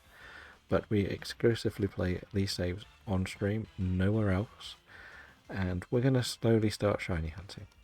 We have only got 10 so far because we've had to do all of the story stuff, which takes a long time to get through, let's be honest. But with that happening, we've now finished Sword and Shield. We're not champion. We're probably not going to become champion on Sword, because I don't want to level up the wild area too much. We have finished Violet, but we haven't done all of the Blueberry Academy. We've basically beaten Dialga and Palkia in Legends Arceus. So we're building up to the Volo, so we have the massive mass outbreaks unlocked. But that's pretty much it so far. We are working our way to build a brand new Living Dex in Violet and build a show. We got to do all the research in Legends Arceus. It takes a long time. But yeah, that was kind of our madness in our challenge. But was it DAs today for you, or was it something else? And did you see what we got in a DA yesterday, ironically? We were stealing Belgium shiny luck again when we got a shiny Lugia. So this week I've got 2 shiny Lugias, which is kind of funny. Very weird day. Very weird week.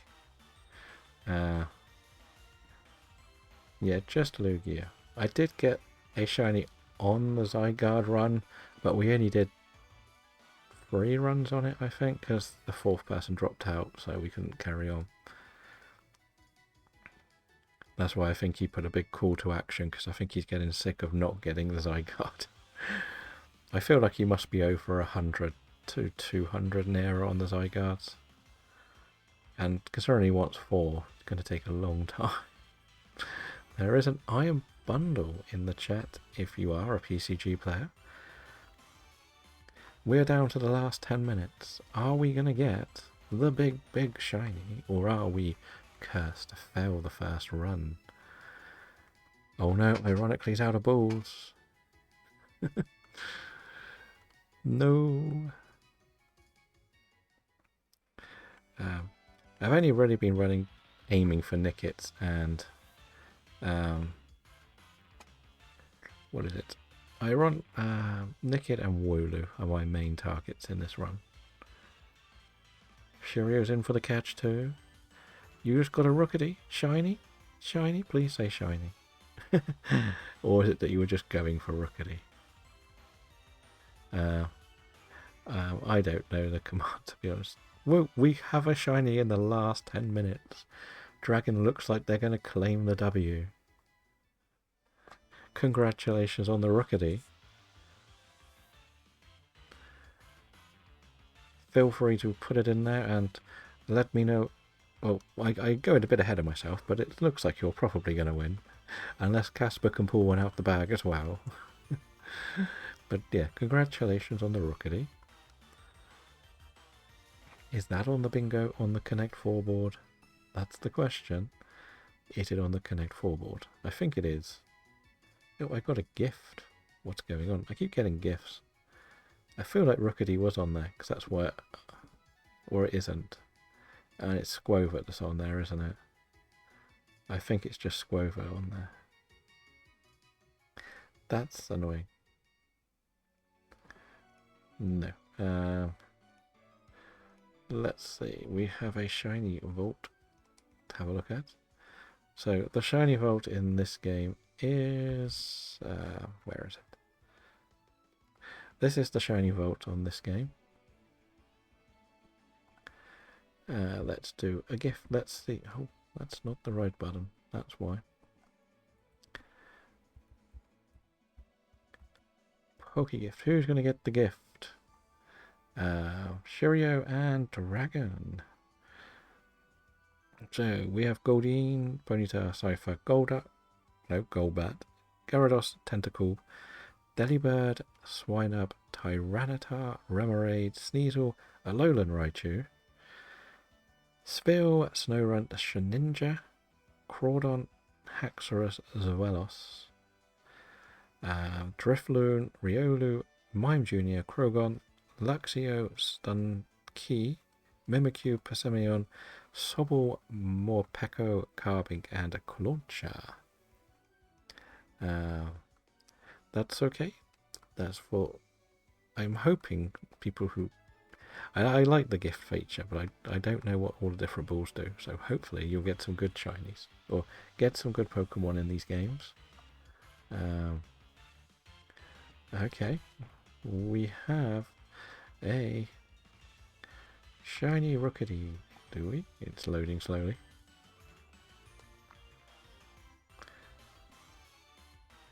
There we go. We have our shiny Rookity. Congratulations. Because today's race is really slow, or was always going to be slower.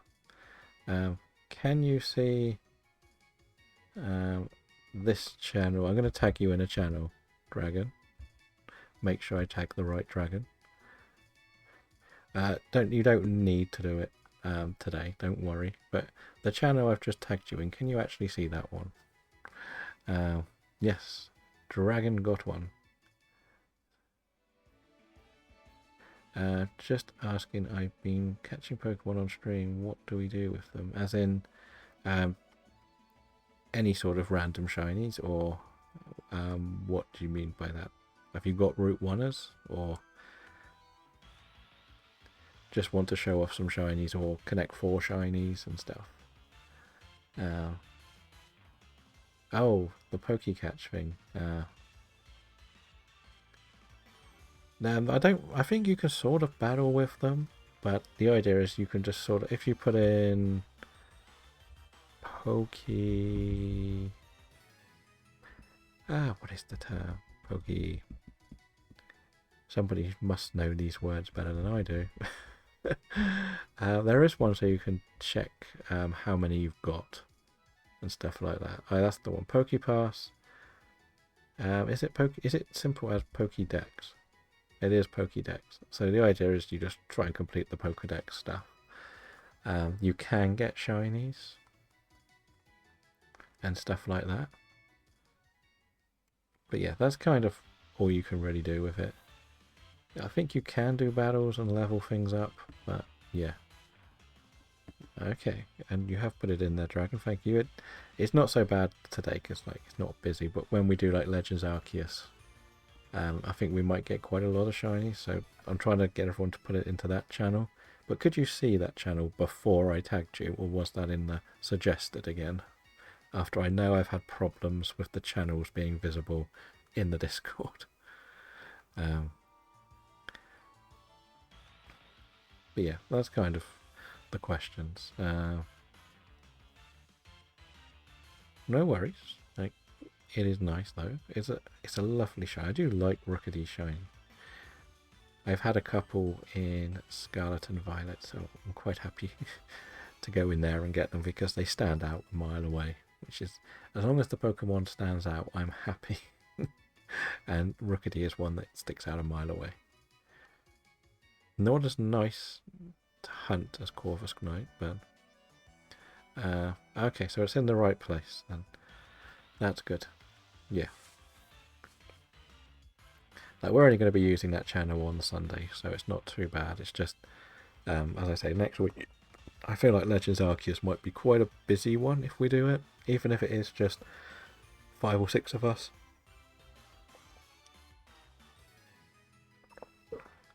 But we are down to, I want to say the last sort of 5 minutes, because we did start on the hour and the clock was about 3 minutes out. But I guess we can go down to 0, it's not the end of the world. Can me or Casper still a shining? And claim a draw? Ironically had no faith that we could get one as well, which is, I don't know, no faith in us. Well, just because we had that incident with the shiny Glamora. Oh dear. Never shiny hunt in a union circle. That's what we've learned. The hard way. Oh dear, that was a funny moment though. It was very funny. And we learnt it wasn't our shiny. Yeah, as I say, never shiny hunt in a union circle next to each other, especially in Area 0. You will regret it greatly. It's alright if you go and do area, like, if you're in a union circle and you're the only one in Area 0, but don't follow someone down there, whatever you do. Luckily, I didn't really need it, but it was just funny how I believe we were both stood next to it, but it was actually Robin's shiny, and it moved too far away from Robin and disappeared into eternity. So yeah, we learned the hard way that that was not the best idea. So, yeah. But you can also make one of these, the PCG Pokemon, like your buddy. So if you put in Pokebuddy, you can have one that sort of follows you around. And I have my shiny. But I'm not really sure how to level things up properly, if I'm honest. And Dragon, you'll have to let me know if you do want a shiny out of the box or not. And do we want to say the winner gets to pick the next location or the map for Legends Arceus or not? Shall we? Shall we let Dragon pick it? It's not the end of the world. It is a good sort of incentive to win, because then you can continue to roll on to what that person could go for, the ones that mean more for you for hunting. Okay, not a problem. It's just like I've wanted to put something out there for people if they want to claim a prize for winning. But I think it would be fair if you did pick the map for Legends Arceus, because you've won this. Yes, I do remember you saying that there's going to be some situations like that, but you can still pick it for everyone else to take part in. It's pretty random anyway. Even if you miss it, you can see what everyone else got up to, maybe. If not, I will just spin a wheel. Probably at the beginning of the race. That might be my best option. He saw the shiny, but not only that, but after I found a shiny Delibird while I was hunting it. That's good. It's not too bad as long as you're a little bit further away from each other. But we were trying to do something in Area 0, 3 of us. Trying to help someone complete the decks on their alternative game. So you can't see each other. And we both ran in, saw this shiny, but we didn't encounter it because we wanted to see, get the other person to get it, I think. And when we it moved and they were in a battle and it just spawned away. It was horrible. Because if you're separated, you won't get that problem. So we will do the Cornet Highlands. One of the nicest maps to traverse, I would definitely say that. It is lovely. Start at the summit camp and you can just zigzag your way down and you barely ever need to land. It's such a lovely map to get around. But we are into the last couple of minutes. It looks like we are going to come up short again today, sadly.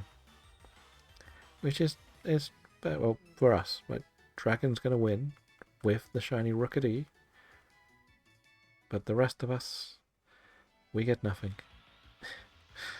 Sadly. But it was fun to try this. I think it was nice to see a few people give it a go. We've worked hard to get to this stage, so we wanted to just make it so everyone could come and have a go at this sort of hunt. But for 3 hours we searched and searched for some sheep and some foxes, jumped into a couple of squirrels and got nothing. Dragon picks up the win in the first shiny hunt race, I believe we're going to be saying. And as we say, Sundays are shiny hunt race days, so I'm hoping we can do this more often. I'm hoping everyone will come along and enjoy it, and yeah, it becomes more of a thing. So I know with most of these sort of eventy things, it takes a while to get like a bigger crowd to come along. I do like the idea that the person that wins is going to pick the next route, map, type, whichever.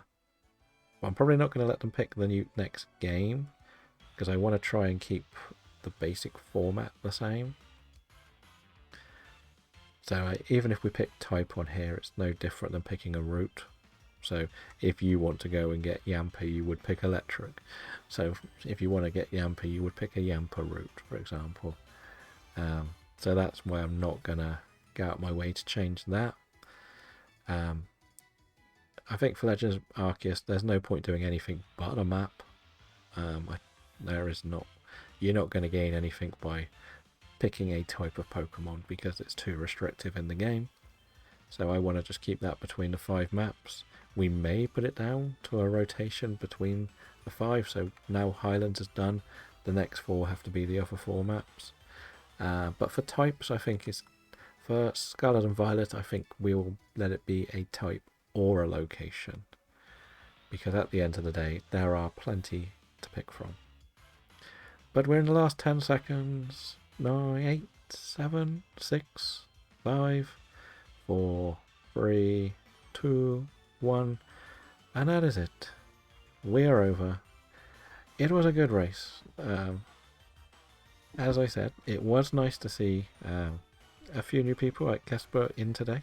I know it's a horrible time in the morning for you. But thank you for coming along and taking part. Congratulations to Dragon for the win. As I said, we may do a little bit more where we change the time. may do a bit later in the day. We may do longer sessions on these. It kind of depends on how everybody feels taking part in them. But I feel like today's been a really good day for it. Like the amount of encounters we've done. We might as well check this out as well. There is also an Iron Treads in the chat if you're interested. An event spawn. Let's see how many encounters we've done just because of this. And bear in mind we were at about 50 Wooloo before. So we've done nearly 200 Wooloo encounters. I think that must be about 50 Nickets. We haven't done many. It's profit. Welcome in. You've just managed to find the very end of the stream. How are you doing? We've just finished our shiny hunt race. We have a winner in Dragon who managed to get a shiny Rookity, which was very nice, and has picked our next map location for our next shiny hunt race next Sunday, where we're going to be in Legends Arceus. But if you do want to keep up with everything that goes on, we do have a Discord. We're going to try and do shiny hunt races every Sunday.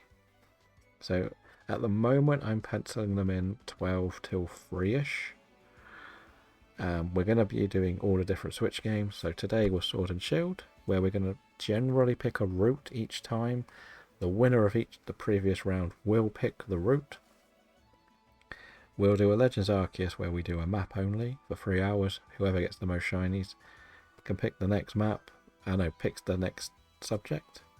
And they also do have a chance to win a shiny from the game's vault.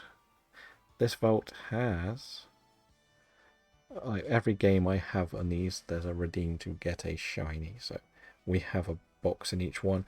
The winner can choose to claim one if they don't want to. That's not a problem. I'm not forcing anyone to take anything they don't want. But yeah, we're doing Legends Arceus next week on the Cornet Highlands for about 3 hours.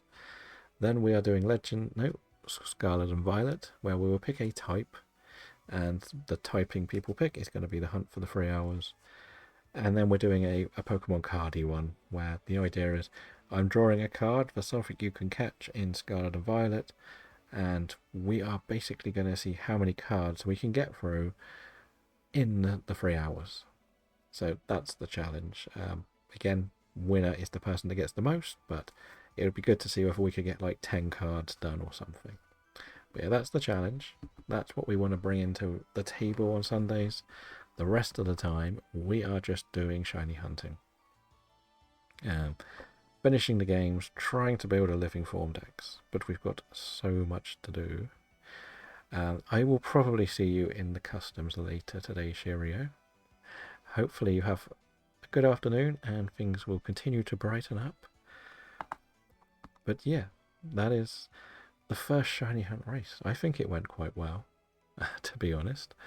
Thank you to everyone who took part.